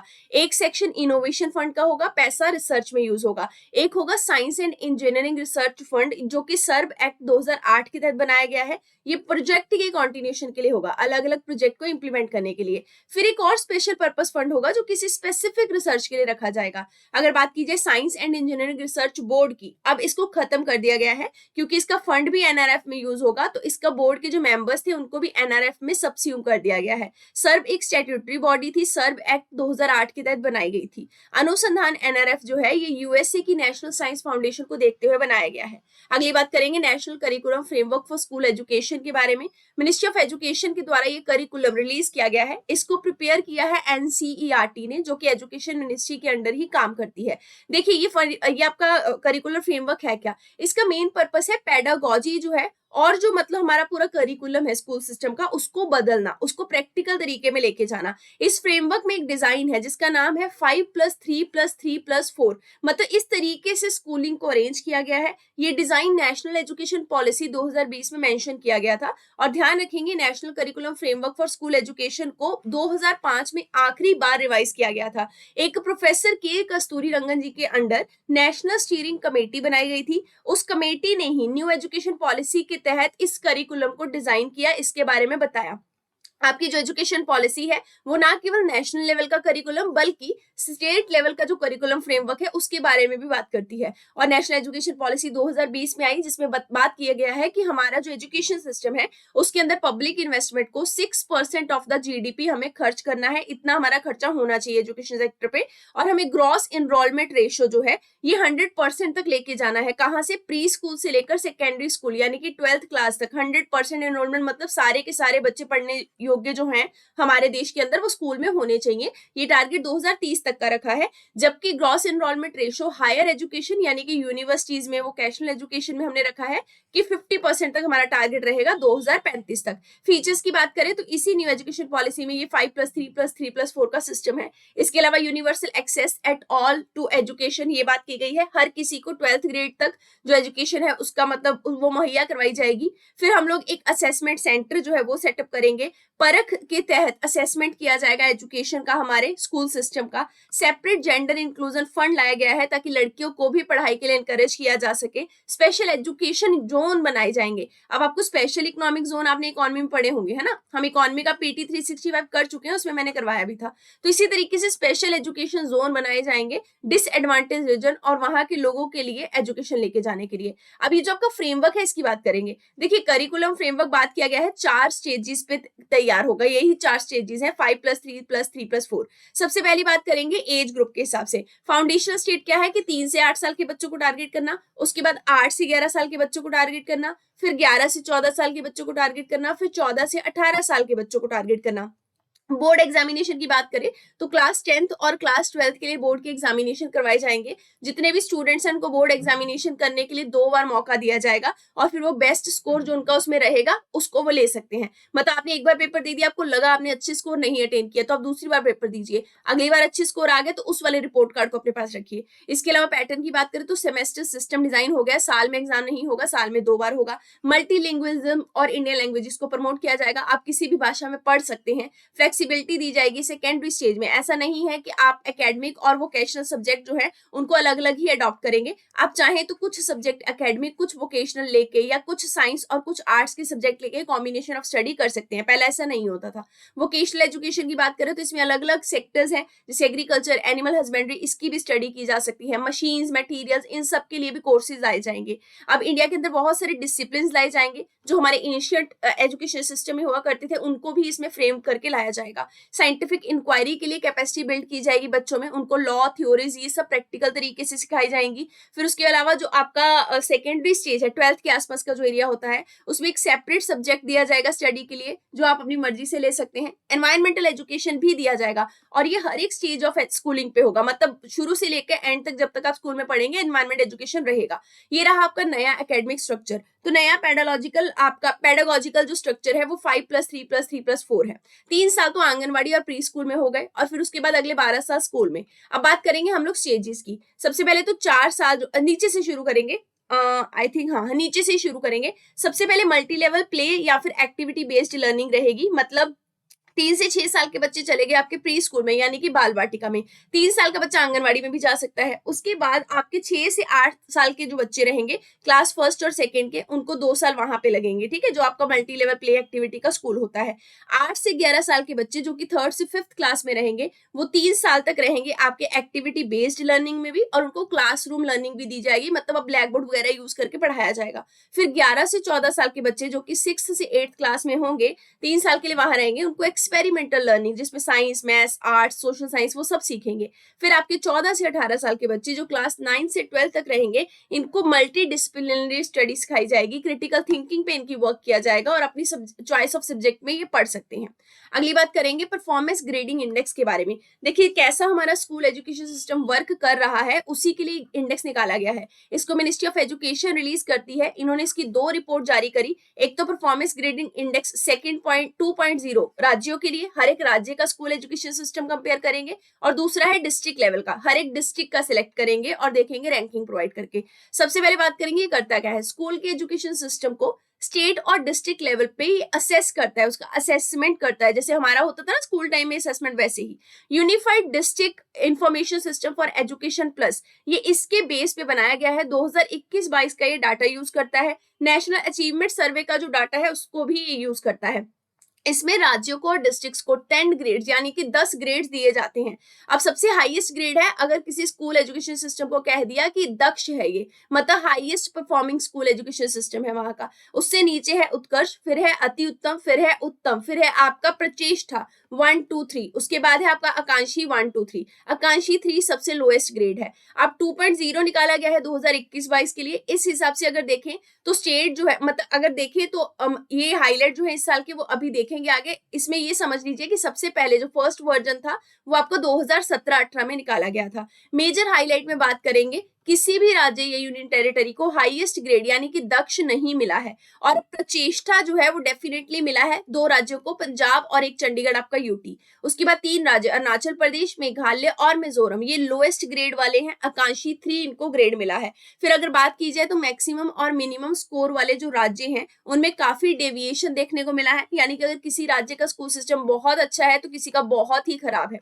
अब आगे बात करेंगे, कंबाइंड रिपोर्ट भी इनकी निकाली गई है जो फोकस करती है स्कूल की सेफ्टी कैसी है, आउटकम कैसा है स्कूल का, क्लासरूम इंटरेक्शन कैसा है। None of the district attend top 2 grade, किसी डिस्ट्रिक्ट को भी दक्ष या उत्कर्ष जो है उसका ग्रेड नहीं मिला है। हायर एजुकेशन इन इंडिया की बात करेंगे, parliamentary standing committee on education के द्वारा रिपोर्ट सबमिट की गई है कि हमारी नेशनल एजुकेशन पॉलिसी जो है हायर एजुकेशन के मामले में कैसे परफॉर्म कर रही है, उसको कैसे इंप्लीमेंट किया जा रहा है। अब देखिए हम बात करते हैं national education policy higher education के बारे में क्या कहती है।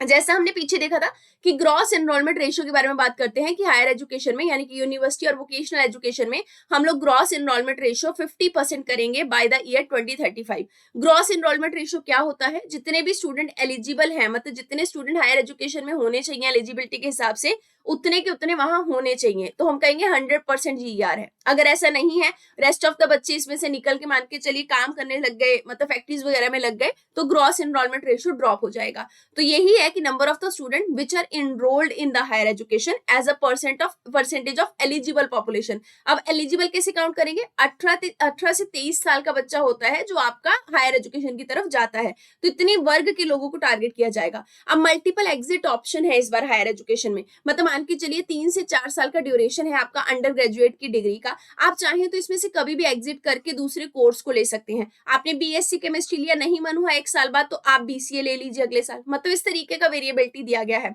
Certification with certification at the end of first year, फिर सेकेंड ईयर में डिप्लोमा का सर्टिफिकेट, थर्ड ईयर में आपको बैचलर डिग्री का सर्टिफिकेट मिलेगा, और फिर उसके बाद ऑनर्स डिग्री का सर्टिफिकेट मिलेगा जब चौथा साल कंप्लीट हो जाएगा।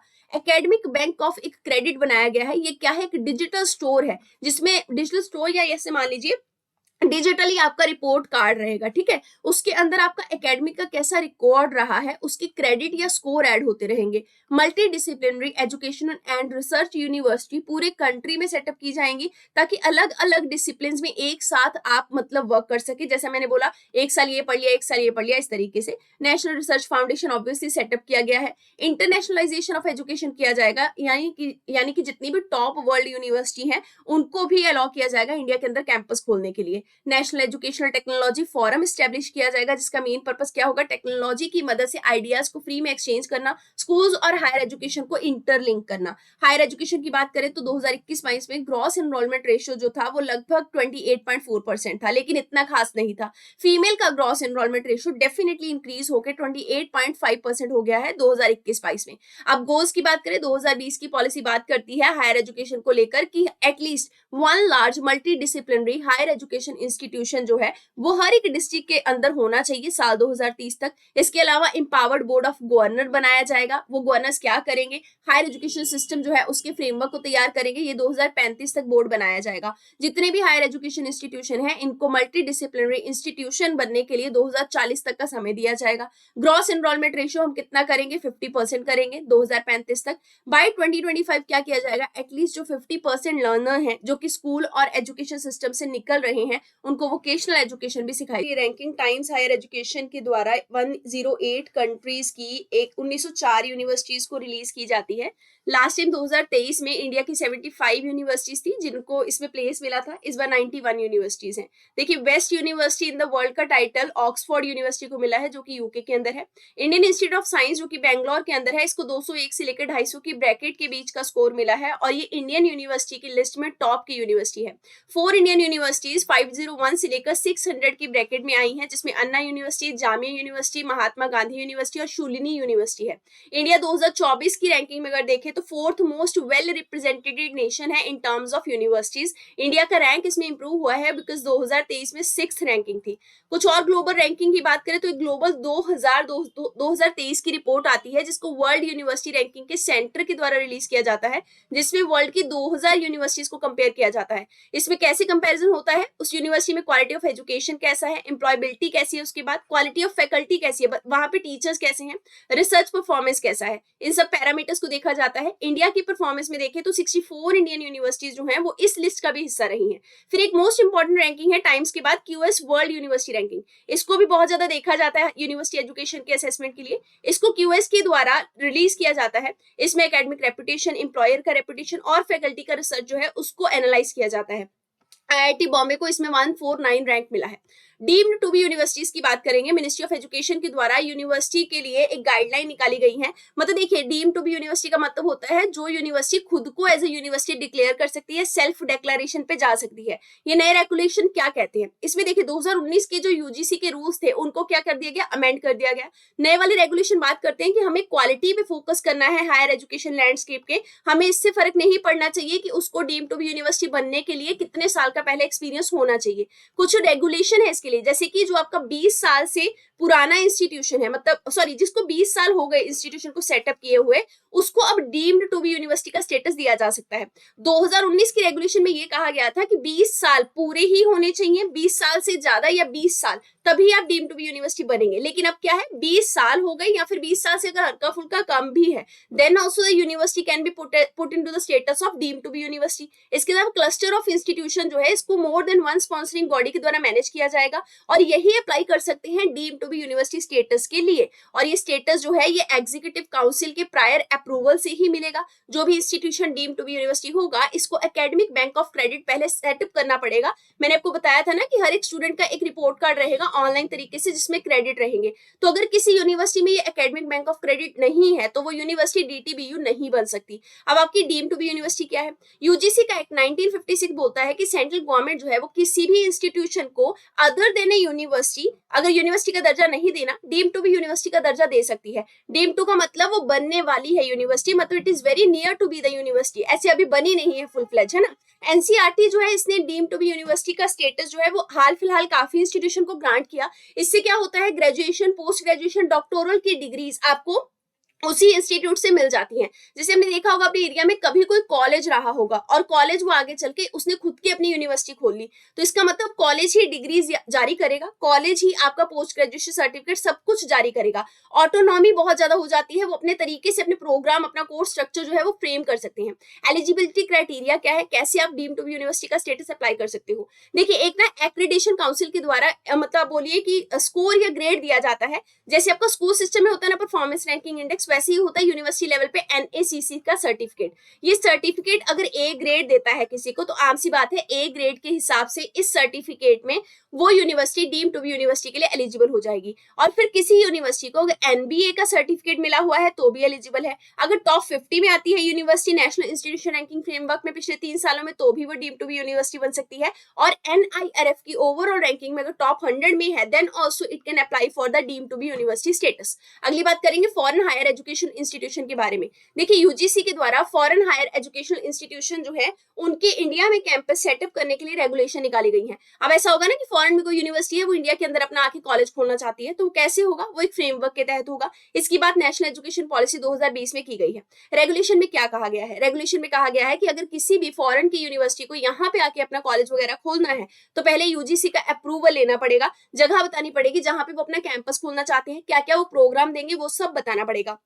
जो आपकी ये रैंकिंग की एलिजिबिलिटी है इसमें ये बोला गया है कि विद इन 500 जो आपके टॉप के ग्लोबल यूनिवर्सिटीज हैं उसमें वो फॉरेन की यूनिवर्सिटी दर्ज होनी चाहिए, तभी वो इंडिया के अंदर आके अपना कैंपस खोल सकती है। जो भी क्वालिफिकेशन या क्वालिटी ऑफ एजुकेशन इंडिया के कैंपस में दिया जाता है वो सेम वो चीज यहाँ पे प्रोवाइड करेगी यूनिवर्सिटी। ऐसा ना हो कि वो क्वालिटी में कॉम्प्रोमाइज कर दे। अब सबसे इंपॉर्टेंट बात यहाँ पे लिखी गई है कि वही फॉरेन हायर एजुकेशन इंस्टीट्यूशन जो कि इंडिया में आके अपना कैंपस खोल चुका है वो अब फॉरेन से बैठे बैठे ऑनलाइन एजुकेशन प्रोवाइड नहीं कर सकता, ओपन और डिस्टेंस लर्निंग के कोर्सेज प्रोवाइड नहीं कर सकता। ऑटोनॉमी की अगर बात करें तो फैकल्टी स्टाफ ये सब कैसे रिक्रूट होगा इसका बहुत ट्रांसपेरेंट प्रोसीजर रहेगा और फीस भी रीजनेबल होनी चाहिए उस यूनिवर्सिटी की। कुछ रिस्ट्रिक्शन लगाई गई हैं जैसे कि वो फॉरेन के सोर्स से डोनेशन रिसीव नहीं कर सकता, उसको परमिशन चाहिए होगी सेंट्रल गवर्नमेंट की। क्योंकि ऐसा होगा ना कल को मान के चलिए कोई फॉरेन का कॉलेज उसने इंडिया में आके अपना कॉलेज सेटअप कर लिया, अब वो क्या कर रहे हैं फॉरेन से फंड ले रहे हैं लेकिन वो एक्चुअल में कॉलेज के तौर पे वर्क नहीं कर रहे, वो यहाँ के यंगस्टर्स को भड़काने के लिए काम कर रहे हैं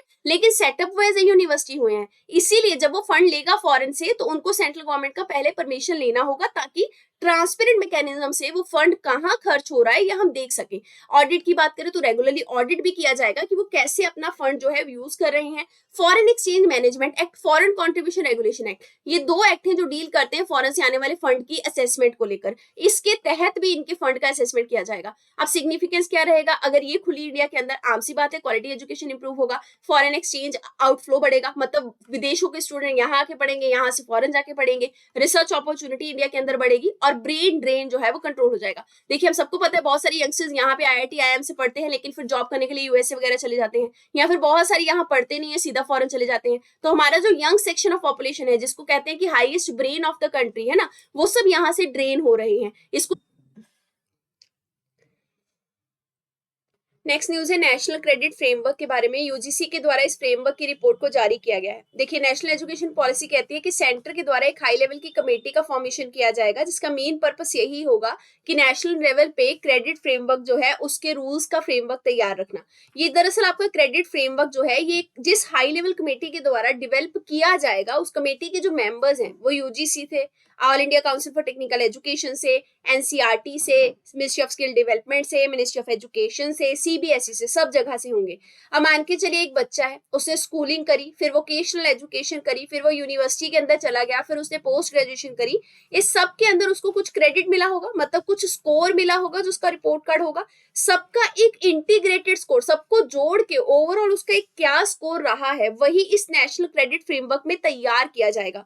तो ये एक इंक्लूसिव सिंगल मेटा फ्रेमवर्क है जिसमें कि जितना भी इंटीग्रेटेड क्रेडिट अर्न किया गया है चाहे वो स्कूल एजुकेशन से हो, हायर एजुकेशन से हो या फिर वोकेशनल से हो, उसको यहाँ रखा जाएगा। एनसीआरएफ यानी कि नेशनल क्रेडिट रेटिंग फ्रेमवर्क जो है इसके तहत जो आपका higher education, vocational, skill education, school education जिससे भी जो आपको क्रेडिट मिला है वो इंटीग्रेट होने के लिए जो इन्फॉर्मेशन चाहिए होगी वो अलग अलग जगह से मिलेगी। जैसे आपको हायर एजुकेशन के कॉन्टेक्स्ट में कितना क्रेडिट मिला है ये आप पता लगेगा national higher education qualification framework से। स्किल की अगर यूनिवर्सिटी में कभी आप पढ़ते थे वहां का फ्रेमवर्क जो है वो होगा नेशनल स्किल क्वालिफिकेशन फ्रेमवर्क, उसकी क्रेडिट के हिसाब से फिर उसको एनसीआरएफ में जोड़ा जाएगा। ऐसे ही नेशनल करिकुलम फ्रेमवर्क होगा स्कूल के लिए, और जितने भी क्रेडिट है उनको आपस में जोड़ दिया जाएगा, उनमें फ्लेक्सिबिलिटी रहेगी, इससे एजुकेशन ज्यादा होलिस्टिक रहेगा। क्रेडिट के सिस्टम है जैसे 8 लेवल तय किए गए हैं, 1 से 4 लेवल जो है वो स्कूल एजुकेशन को रेफर करेगा, 4.5 से 8 तक का हायर एजुकेशन के लिए होगा, वोकेशनल एजुकेशन के लिए 1 से 8 तक का होगा। और जितने भी क्रेडिट हैं वो स्टोर कहाँ किए जाएंगे, हमने पीछे देखा था ना एकेडमिक बैंक ऑफ क्रेडिट, उसमें स्टोर किए जाएंगे। अलग अलग तरीके से क्रेडिट को अर्न किया जा सकता है, जैसे एकेडमिक एजुकेशन को कंप्लीट किया जा सकता है, वोकेशनल एजुकेशन के थ्रू ये क्रेडिट लिया जा सकता है, फिर आपकी जो एक्सपीरियंशियल लर्निंग है, कितना आपने एक्सपीरियंस अटेन किया है पढ़ते टाइम, उसके हिसाब से भी क्रेडिट वेरी करेगा। इसका बेनिफिट यही है कि स्टूडेंट के पास फ्लेक्सिबिलिटी रहेगी, डिफरेंट स्किल्स लेते हुए भी एक एंड में रिपोर्ट कार्ड रहेगा जिसमें सारी स्किल का क्रेडिट रहेगा। गवर्नमेंट जो है वो इससे बच्चों का एनरोलमेंट बढ़ा सकती है, क्योंकि जो बच्चे मल्टी वेरियस कोर्सेज जो है, सॉरी मल्टी डिसिप्लिनरी कोर्सेज अगर उनमें भी पढ़ना चाहते हैं अपने इंटरेस्ट के हिसाब से, तो वो ज्यादा एनरोल करेंगे। इंडस्ट्री को फायदा मिलेगा, उनको स्किल्ड वर्कफोर्स मिलेगा, बेटर इनोवेशन की पॉसिबिलिटी होगी। इंस्टीट्यूशंस को भी फायदा मिलेगा क्योंकि सिंपल और यूनिफॉर्म क्रेडिट रहेगा, ज्यादा फोकस रिसर्च और इनोवेशन पे रहेगा। जितना भी क्रेडिट है उसको इंटीग्रेट कर दिया जाएगा। मल्टीपल एंट्री और एग्जिट के ऑप्शन है, मतलब आप चाहें तो किसी एक कोर्स से दूसरे कोर्स में शिफ्ट कर भी रहे हैं, इट विल नॉट मैटर। आपको जो क्रेडिट है वो ओवरऑल ही चेक करना है, इंडिविजुअल क्रेडिट तो देखना नहीं है। नॉशनल लर्निंग आवर का कॉन्सेप्ट जो है वो लाया जाएगा। नॉशनल लर्निंग आवर क्या होता है, इसमें ये होता है कि एवरेज स्टूडेंट जो है उसको कितना क्लासेस, असाइनमेंट, ये सब जो है वो सबमिट करना पड़ेगा जब तक वो पढ़ रहा है, ये कोर्स कर रहा है, उतना ओवरऑल लर्निंग आवर जो है वो कैलकुलेट किया जाएगा सालों के हिसाब से, ठीक है। नेक्स्ट न्यूज है accreditation of higher education institution के बारे में। मिनिस्ट्री ऑफ एजुकेशन के द्वारा ये सिस्टम जो है ये तब एक्सेप्ट किया गया था जब डॉक्टर के राधाकृष्णन कमेटी ने रिकमेंड किया था कि जितने भी हायर एजुकेशन इंस्टीट्यूशन है उनका एक स्कोर होना चाहिए, ताकि आप यानी कि स्टूडेंट असेस कर पाए उसे कौन सी यूनिवर्सिटी में जाना है, कौन सी में नहीं जाना। मैंडेट क्या था कमेटी का, इससे हम लोग जो हायर यूनिवर्सिटीज हैं या एजुकेशन सिस्टम है उसको मजबूत कर सकते हैं, उसका असेसमेंट अच्छे से कर सकते हैं, नेशनल एजुकेशन पॉलिसी को फॉलो कर सकते हैं। कमेटी ने ये भी सजेस्ट किया था कि जितना भी एजुकेशन सिस्टम है वो इससे बहुत ज्यादा क्या हो जाएगा, प्रैक्टिकल हो जाएगा। और नेशनल एक्रीडिटेशन काउंसिल जो है वो हर हायर एजुकेशन इंस्टीट्यूशन के अंदर रहेगी। वही काउंसिल जो है वो क्राइटेरिया और फ्रेमवर्क देखेगी, उसी हिसाब से जो है असेसमेंट किया जाएगा। लेकिन अगर किसी यूनिवर्सिटी में ये नेशनल एक्रीडिटेशन काउंसिल नहीं भी है तो भी वो उसको बाद में स्टेब्लिश कर सकते हैं, जरूरी नहीं है कि पहले स्टेब्लिश करके फिर ही आपका हायर एजुकेशन बनाना है। तो एनएसी क्या है, ये higher education commission of India के 4 वर्टिकल में से एक वर्टिकल है यूनिवर्सिटी के असेसमेंट के लिए। ये एक मेटा एक्रेडिटिंग बॉडी है, नेशनल एक्रेडिटेशन काउंसिल एक एक्रेडिटिंग बॉडी है। आप बचपन में जब हम स्कूल में पढ़ते तो आपने देखा होगा ना कि स्कूल जो है वो एफिलिएटेड होते थे सीबीएसई बोर्ड के साथ, किसी दूसरे बोर्ड के साथ। ऐसे ही मतलब ये होता था कि वो स्कूल का क्वालिटी सिस्टम उसके साथ रिलेट करता है, सीबीएसई बोर्ड के साथ या स्टेट स्कूल बोर्ड के साथ। ऐसे ही होता है आपका हायर एजुकेशन सिस्टम, जिसमें अगर एक्रेडिटेशन का सर्टिफिकेट है तो मतलब वो एक मान्यता प्राप्त यूनिवर्सिटी है, उसका क्वालिटी अच्छा है, हर चीज अच्छा है। तो इंडिया का एक्रेडिटेशन का सिस्टम क्या है हायर एजुकेशन इंस्टीट्यूशन के लिए, इसमें हम लोग क्वालिटी ऑफ एजुकेशन को असेस करते हैं हायर एजुकेशन इंस्टीट्यूशन में। यूजीसी जो है वो रिकॉग्नाइज करता है हायर एजुकेशन इंस्टीट्यूशन को, यूजीसी एक्ट 1956 के तहत, और फिर असेसमेंट की जाती है आपके नेशनल एक्रेडिटेशन फ्रेमवर्क के तहत। डिफरेंट एजेंसीज होती हैं जो कि पीरियोडिक लेवल पे असेसमेंट करती हैं और रैंकिंग भी देती हैं। कमेटी का रिकमेंडेशन क्या था कि कॉम्पोजिट असेसमेंट सिस्टम होना चाहिए, जिसमें हम लोग क्या करेंगे, जितना भी एक्रेडिटेशन जो है वो अलग अलग जगह पे मिल सकता है उस पर्टिकुलर यूनिवर्सिटी को, उसको असेस करके इंटीग्रेट करके फिर हम स्कोर जो है वो जारी करेंगे उस यूनिवर्सिटी का, यानी कि उसको मान्यता वगैरह दी जाएगी। और एक बाइनरी एक्रेडिटेशन सिस्टम होता है, इसमें हम लोग मतलब एक्रेडिटेड और नॉन एक्रेडिटेड ये दो तरीके की यूनिवर्सिटी को कैटेगराइज कर देंगे। मैच्योरिटी बेस्ड ग्रेडेड एक्रेडिटेशन होता है, जिसमें जैसे जैसे इंस्टीट्यूशन की क्वालिटी इंप्रूव होती रहेगी वैसे वैसे उसका एक्रेडिटेशन सर्टिफिकेट एनहांस होता रहेगा। अब एक्रेडिटेशन ऑफ स्कूल, इसका क्या मतलब है कि स्कूल्स को हम लोग मान्यता देंगे। इंडिया में कोई भी ऐसा मैंडेट नहीं है गवर्नमेंट की तरफ से जिससे हम रेगुलरली स्कूल का इवेल्युएशन या असेसमेंट कर सके, लेकिन नेशनल एजुकेशन पॉलिसी 2020 के हिसाब से जो आपका स्कूल का सिस्टम है उसको भी एक्रेडिटेशन सिस्टम के अंडर लाया गया, रेगुलेशन उसके लिए भी जारी की गई। इसमें बोला गया है कि स्कूल का भी रेगुलर असेसमेंट होना चाहिए। ये जिम्मेदारी जो है ये state council of education research and training की होगी, ठीक है। और नेशनल एक्रेडिटेशन बोर्ड जो है स्कूल और ट्रेनिंग के लिए ये भी बनाए जाएंगे। ये क्या करेंगे, ये एक एक्रेडिटेशन प्रोग्राम लेके आएंगे जिससे हम स्कूल का जो गवर्नेंस सिस्टम है उसकी क्वालिटी को असेस करेंगे। असेसमेंट करने के बाद जो सर्टिफिकेट वगैरह है वो जारी करेंगे अंडर द एक्रेडिटेशन फ्रेमवर्क, ठीक है। और ये सारा जो आपका नेशनल एक्रेडिटेशन बोर्ड रहेगा ये क्वालिटी काउंसिल ऑफ इंडिया के अंदर काम करेगा, और ये क्या क्या पैरामीटर असेस करेगा किसी स्कूल के, कि वहां का गवर्नेंस कैसा है, एजुकेशन प्रोसेस कैसा है, परफॉर्मेंस इंप्रूवमेंट कैसा है। अब देखिए कौन कौन से एक्रेडिटेशन सिस्टम इंडिया में वर्क करते हैं, जैसे कि national assessment and accreditation council 1994 में सेटअप की गई थी। इसका मेन पर्पस क्या था, इसका पर्पस था कि जो भी आपकी इंस्टीट्यूशन है उसको वॉलंटरी लेवल पे अगर अपना परफॉर्मेंस असेस करवाना है कि मैं कहाँ स्टैंड करता हूँ पूरे कंट्री के बाकी इंस्टीट्यूशन के कंपैरिजन में, तो वो इसके तहत एक्रीडिटेशन ले सकते थे। ये 5 साल के लिए मान्यता मिलती है। और फिर उसके बाद है नेशनल इंस्टीट्यूशन रैंकिंग फ्रेमवर्क। ये 2015 में मिनिस्ट्री ऑफ एजुकेशन के द्वारा निकाली गई थी, जिसमें जितने भी आपके हायर एजुकेशन इंस्टीट्यूशन है, खास करके all government run educational institution, उसको रैंकिंग दी जाती है। फिलहाल all India council for technical education 1945 में सेटअप किया गया था और ये एक्ट के तहत स्टैब्लिश किया गया था। इसका मेन पर्पस है नए नए टेक्निकल इंस्टीट्यूशन को अप्रूवल देना। फिर है नेशनल बोर्ड फॉर एक्रीडिटेशन, इसको 1994 में सेटअप किया गया था। 2013 में इसको कंप्लीटली आजाद कर दिया गया। पहले ये all India council for technical education के अंडर आता था। ये प्रोफेशनल इंस्टीट्यूशंस को रैंकिंग या फिर एक्रीडिट प्रोग्राम जो है वो ऑफर करता है।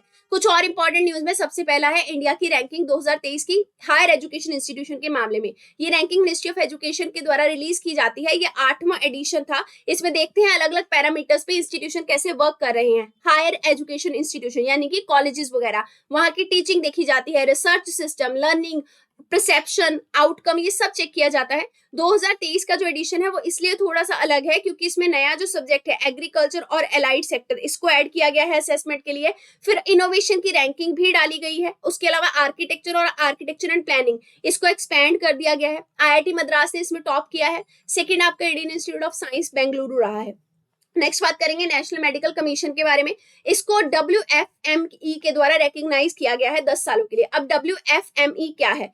WFME का मतलब है world federation for medical education, मतलब इंटरनेशनल लेवल पे मेडिकल एजुकेशन को ग्रांट देने वाली या फिर उसको रिकॉग्नाइज करने वाली एक बॉडी है। ठीक है, सो इसने अगर इंटरनेशनल लेवल पे इसको ग्रांट कर दिया नेशनल मेडिकल कमीशन को, तो इंडिया का जो मेडिकल एजुकेशन सिस्टम है उसका रीच अब फॉरेन में चला जाएगा। NMC एक स्टैट्यूटरी बॉडी है जिसको NMC एक्ट 2019 के तहत बनाया गया था। अगर WFME का क्रेडिट मिल जाता है, इसका मतलब आपको आसानी से लोन वगैरह भी मिल सकता है, नए नए मेडिकल कॉलेज आप सेटअप कर सकते हैं अगले 10 सालों के लिए। और जितने भी मेडिकल कॉलेज आप सेटअप करेंगे अब नेशनल मेडिकल कमीशन के अंडर, उनको अलग से मान्यता नहीं दिलवानी पड़ेगी क्योंकि ओवरऑल WFME उनको पहले ही रिकॉग्नाइज कर चुका है।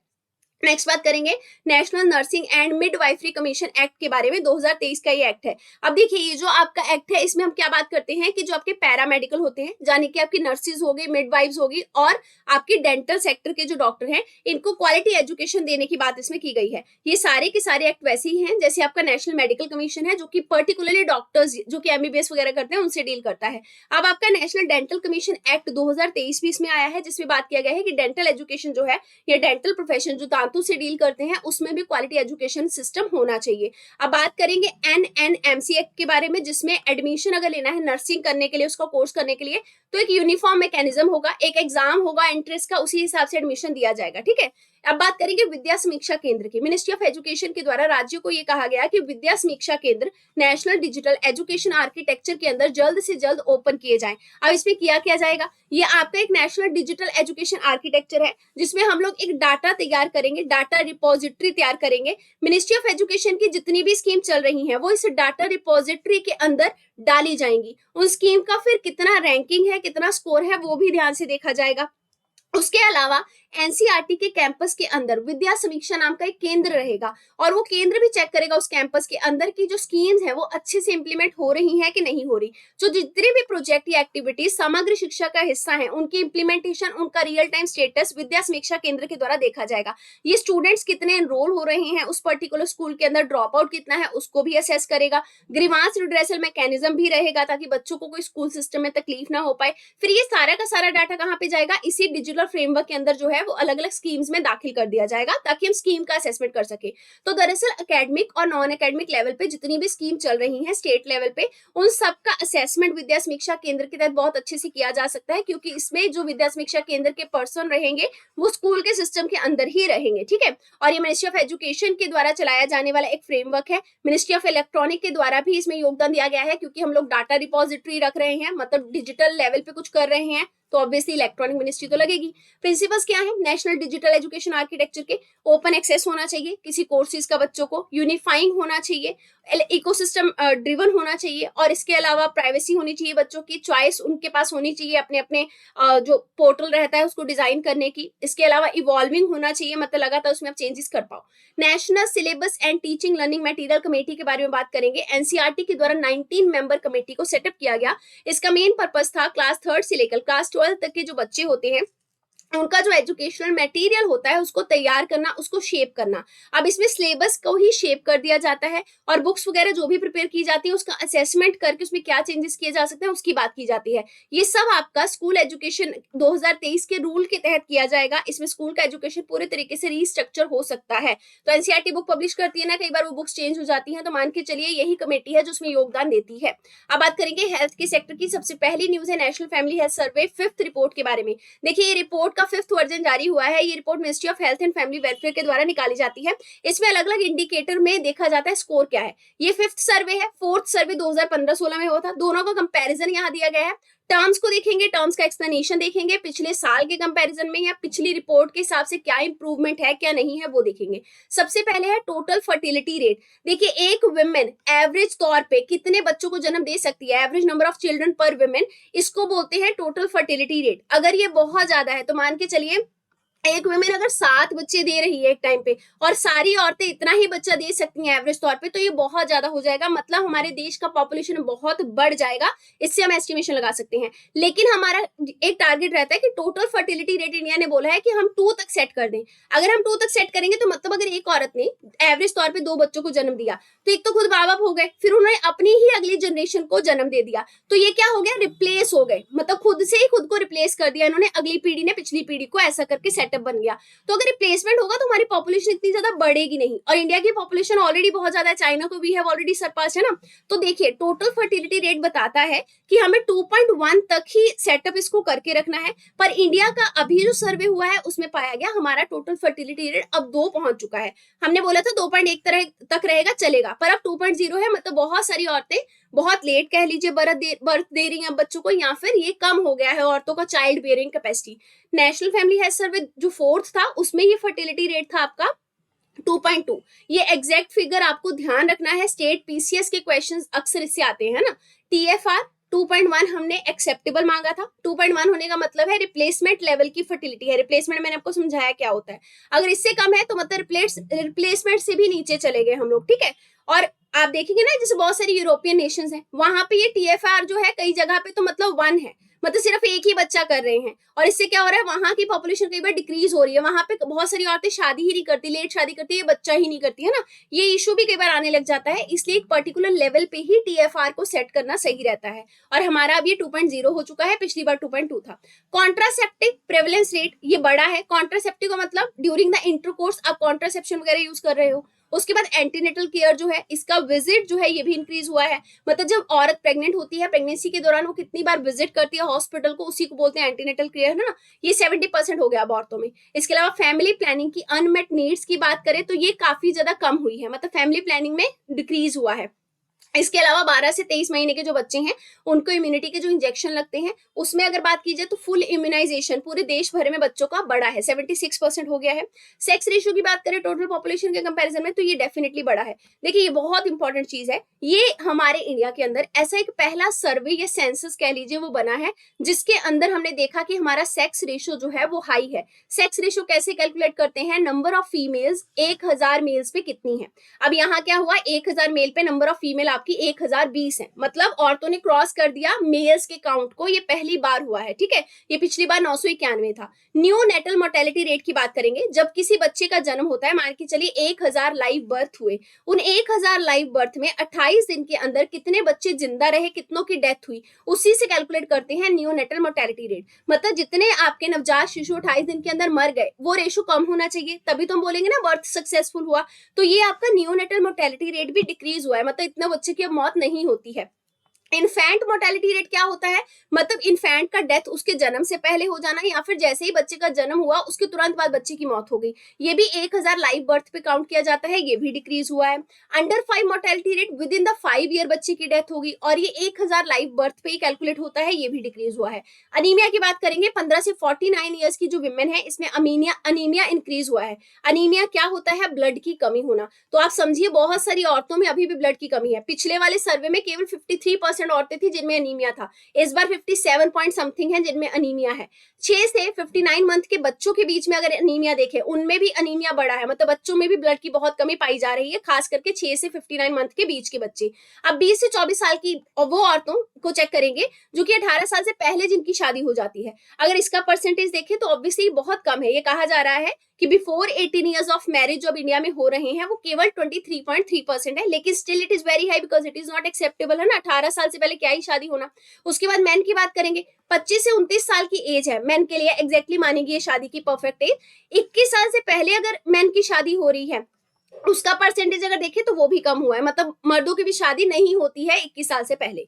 इंस्टीट्यूशनल बर्थ की बात करेंगे, घरों में बच्चों को जन्म देना, हॉस्पिटल में जाके जन्म देना, ज्यादा सेफ हॉस्पिटल के अंदर होगा, उसको बोलते हैं इंस्टीट्यूशनल डिलीवरी, उसमें भी काफी इंक्रीज हुआ है इंडिया के अंदर। अब बात करेंगे चिल्ड्रन के बारे में जो स्टंटेड है। देखिए 5 साल से अंडर के बच्चों को चेक किया जाता है कि क्या वो स्टंटेड है या नहीं है। स्टंटेड का मतलब उस बच्चे की जो हाइट है वो उसकी एज के साथ मेल नहीं खाती। मान के चलिए बच्चा है 5 साल का पर उसकी हाइट तो बढ़ी नहीं रही, मतलब उसमें न्यूट्रिशन की कमी है। तो ये स्टंटिंग इसीलिए काम आती है ताकि हम अपना हंगर जो है उसको मेजर कर पाए पूरे देश में। तो स्टंटिंग भी डिक्रीज हुई है, 35.5% स्टंटिंग। अब बात करेंगे उन बच्चों की जो 5 साल से नीचे हैं पर वो वेस्टेड है। वेस्टेड का मतलब बच्चे का वेट नहीं बढ़ रहा उसकी हाइट के हिसाब से, ये भी डिक्रीज हुआ है, 19.3% हो गया है। अगली बात करेंगे अंडरवेट की। अंडरवेट का मतलब होता है आप अपनी उम्र के हिसाब से अपने वजन के नहीं हो, अपने वजन से कम हो। अगर आप अंडरवेट हो तो बीमारियां लगने का चांस बहुत हाई होता है। सो 5 ईयर्स से कम के जो बच्चे हैं दोज आर अंडरवेट, इनका रेशियो भी डिक्रीज हुआ है, 32.1% जो है वो आपके अब अंडरवेट है। अब ये सारे डाटा को अगर आप कैलकुलेट करेंगे ये सब 30 के ऊपर है तीनों चीजें, तो कम भले हुआ है लेकिन अभी भी बहुत कम करने की जरूरत है, क्योंकि ये आपका एट द एंड तो जीरो ही होना चाहिए ना। अंडरवेट, स्टंटिंग, वेस्टेड ये कोई अच्छे पैरामीटर्स नहीं है स्कोर करने के लिए। अब बात करेंगे अगली यूनिवर्सल हेल्थ कवरेज की। देखिए tracking universal health coverage 2023 global monitoring report हाल फिलहाल जारी हुई, इसको वर्ल्ड हेल्थ ऑर्गेनाइजेशन और वर्ल्ड बैंक ने मिलकर जारी किया है। यूनिवर्सल हेल्थ कवरेज का मतलब क्या होता है, मतलब मेरे देश के अंदर जितने भी लोग हैं अगर उनको हेल्थ का एक्सेस चाहिए, हॉस्पिटल वो जा रहे हैं चाहे सरकारी है चाहे प्राइवेट है, उनको वहां पे क्वालिटी सर्विस मिलेगी, क्वालिटी हेल्थ सर्विस दी जाएगी, ऐसा डिस्क्रिमिनेशन नहीं किया जाएगा, ठीक है। तो फुल इसेंशियल हेल्थ सर्विस को पब्लिक हॉस्पिटल्स में प्रोवाइड करना ये होता है यूनिवर्सल हेल्थ कवरेज। इसमें हम लोग हेल्थ फैसिलिटी का एक्सेसिबिलिटी देते हैं, अफोर्डेबल बनाते हैं उनको और क्वालिटी भी देते हैं। बहुत सारे इनिशिएटिव यूनिवर्सल हेल्थ कवरेज को प्रमोट करने के लिए लिए गए, जैसे कि आयुष्मान भारत योजना। आयुष्मान भारत योजना के अंदर आपने देखा होगा ना गोल्डन कार्ड बन रहे थे जिसको आयुष्मान कार्ड कहा जाता था। क्या बोला गया था उसमें बोला गया था 5 लाख रुपए तक का हर फैमिली को साल का इंश्योरेंस दिया जाएगा। इसमें बहुत सारे लोगों को कवर किया गया था, खास करके सेकेंडरी और टर्शरी लेवल का जो हेल्थ केयर होता है उस पर टारगेट हुआ था। अब ये क्या है, primary level health care, secondary level और टर्शरी। मान के चलिए मुझे नजला जुकाम है हल्का सा, तो मैं डिस्पेंसरी जाऊंगी आसपास में, वहां से दवाई लूंगी, वो हो गया प्राइमरी हेल्थ। अगर मैं नहीं ठीक हुई और मुझे डॉक्टर ने बोला कि अब थोड़ा सा मतलब टेस्ट वगैरह करवाइए जाके, और वो हॉस्पिटल के अंदर होगा, तो मैं चलेगी सेकेंडरी लेवल के हेल्थ केयर पे। अब मान के चलिए टेस्ट होने के बाद मुझे लग रहा है मतलब हॉस्पिटल वाले भी आइडेंटिफाई नहीं कर पा रहे मुझे क्या हुआ, कोई गंभीर टाइप की बीमारी है, तो मान के चलिए फिर उसके बाद हम जाएंगे टर्शरी हेल्थ केयर सिस्टम में, जहां पे रिसर्च वगैरह होता है, जहां पे डॉक्टर भी बैठते हैं, रिसर्च भी होता है, जैसे आपका एम्स हो गया, ठीक है। ये तीनों लेवल के केयर सिस्टम सेटअप किए जाते हैं। आयुष्मान भारत डिजिटल मिशन की अगर बात करें, इसमें टेक्नोलॉजी का यूज करते हुए लोगों को हेल्थ की एक्सेसिबिलिटी दी जाएगी, क्वालिटी हेल्थ केयर दिया जाएगा। कोई बहुत दूर दराज के गांव में बैठा हुआ है लेकिन वहां बहुत गंभीर बीमारी है पर डॉक्टर वहां नहीं जा सकते, तो इंटरनेट के थ्रू टेलीमेडिसिन जो है वो प्रोवाइड की जाएगी। नेशनल हेल्थ पॉलिसी 2017 की बात करती है कि हमें क्वालिटी हेल्थ सर्विस हर किसी को प्रोवाइड करनी है एट एन अफोर्डेबल कॉस्ट। अगली बात करेंगे इंटेंसिफाइड मिशन इंद्रधनुष की। देखिए इसके तहत बहुत सारे बच्चों को 12 वैक्सीन लगती हैं, 12 डिजीज होती हैं, बीमारियां, उनके खिलाफ वैक्सीन लगाई जाती हैं बचपन में ही, है ना। ये मिशन इंद्रधनुष के अंदर होता है। तो अब इसमें क्या बोला गया है कि 0 से 5 साल के जो आपके बच्चे हैं उनको इंटेंसिफाइड मिशन इंद्रधनुष के तहत अच्छे से कवर किया जाएगा, ये वैक्सीन किसी की भी छूटनी नहीं चाहिए। अगली बात करेंगे आंगनवाड़ी सिस्टम की। Ministry of women and child development के द्वारा आंगनवाड़ी प्रोटोकॉल लॉन्च किया गया है। ये आंगनवाड़ी प्रोटोकॉल किसके लिए है, दिव्यांग बच्चों के लिए। आंगनवाड़ी तो पता है ना आपको, छोटे बच्चे वहां पे पढ़ने जाते हैं। सो इसमें ये बोला गया है कि जो आपके दिव्यांग बच्चे हैं जो थोड़े डिसेबल हैं उनको भी वहां पे क्वालिटी जो एजुकेशन है, क्वालिटी केयर वो हमें देनी पड़ेगी। प्रोटोकॉल ये बात करता है कि दिव्यांगजन को कैसे हैंडल किया जाएगा आंगनवाड़ी सेंटर में। देखिए पोषण अभियान के तहत उनका एक इंक्लूसिव केयर किया जाएगा, मतलब उनको फैमिलीज में, मतलब ऐसे उनको आंगनवाड़ी में फैमिली जैसा माहौल दिया जाएगा, इसके अलावा राष्ट्रीय बाल स्वास्थ्य कार्यक्रम की जो टीम है उसके हिस्से के उनका जो मतलब ऑब्जेक्टिव है इन टीम्स का, उनके हिस्से में भी उनका काम बांटा जाएगा कि वो दिव्यांगजन को कैसे हैंडल करेंगे।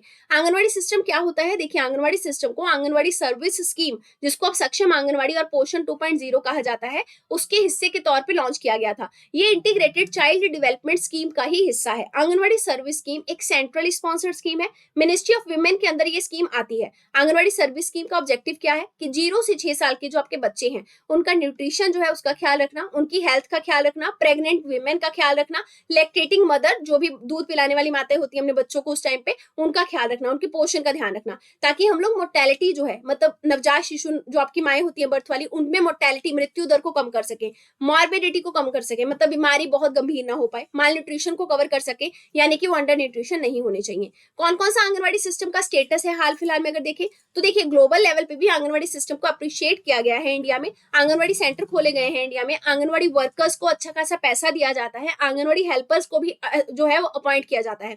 इंटीग्रेटेड चाइल्ड डेवलपमेंट सर्विस की स्कीम की बात करें तो इसमें 0 से 6 साल के बच्चों को टारगेट करते हैं, उनके न्यूट्रिशन का ख्याल रखते हैं, उनको प्री स्कूल एजुकेशन दिया जाता है, प्ले स्कूल होते हैं ना उनको आंगनवाड़ी स्कूल ही कहा जाता है, इम्यूनिटी दी जाती है, रेगुलर उनका हेल्थ चेकअप होता है और उनको हेल्थ और न्यूट्रिशन का एजुकेशन दिया जाता है।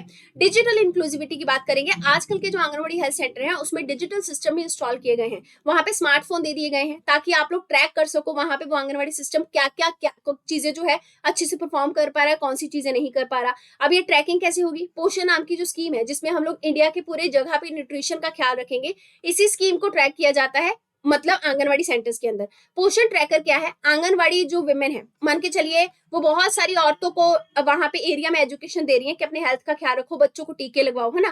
कई बार वो भूल जाती है, ट्रैक नहीं कर पाती डाटा, तो ट्रैक करने के लिए अब उनको कागज पत्र लेके घूमने की जरूरत नहीं है, उनके पास एक ऐप रहेगी फोन के अंदर जिसको बोलेंगे पोषण ट्रैकर। वो उसी से चेक कर पाएंगे कि क्या मैंने इस घर में जाकर सारी चीजें समझा दी या नहीं समझा दी, अब इस घर में कितने जनों को टीका लगा, कितनों को नहीं लगा। ये होता है ट्रैकिंग करना, ठीक है। इसमें हम लोग स्टंटिंग, वेस्टिंग और अंडरवेट जो भी चल रहा है बच्चों में इसको कंट्रोल कर सकते हैं। सक्षम आंगनवाड़ी की अगर बात करें तो ये टारगेट इंटरवेंशन है ताकि आंगनवाड़ी सेंटर को और अच्छे से इंप्रूव और अपग्रेड किया जा सके। सक्षम आंगनवाड़ी जो है इसमें हम लोग क्या करेंगे, फोकस करेंगे 14 से 18 साल की लड़कियों के बीच में, लड़कियों को खास करके न्यूट्रिशन अच्छा दिया जाएगा। अर्ली चाइल्डहुड केयर, 3 से 6 साल के बच्चों को अच्छे से शिक्षा भी दी जाएगी, खाना भी दिया जाएगा, और 0 से 3 साल के बच्चों का भी ख्याल रखा जाएगा। और इसमें यह भी कहा गया है कि स्मार्ट लर्निंग एड्स बच्चों को दिए जाएंगे, खास करके जो आपके दिव्यांगजन बच्चे हैं, ऑडियो वीडियो के टूल्स दिए जाएंगे, वाटर प्यूरिफायर आंगनवाड़ी सेंटर में लगाए जाएंगे।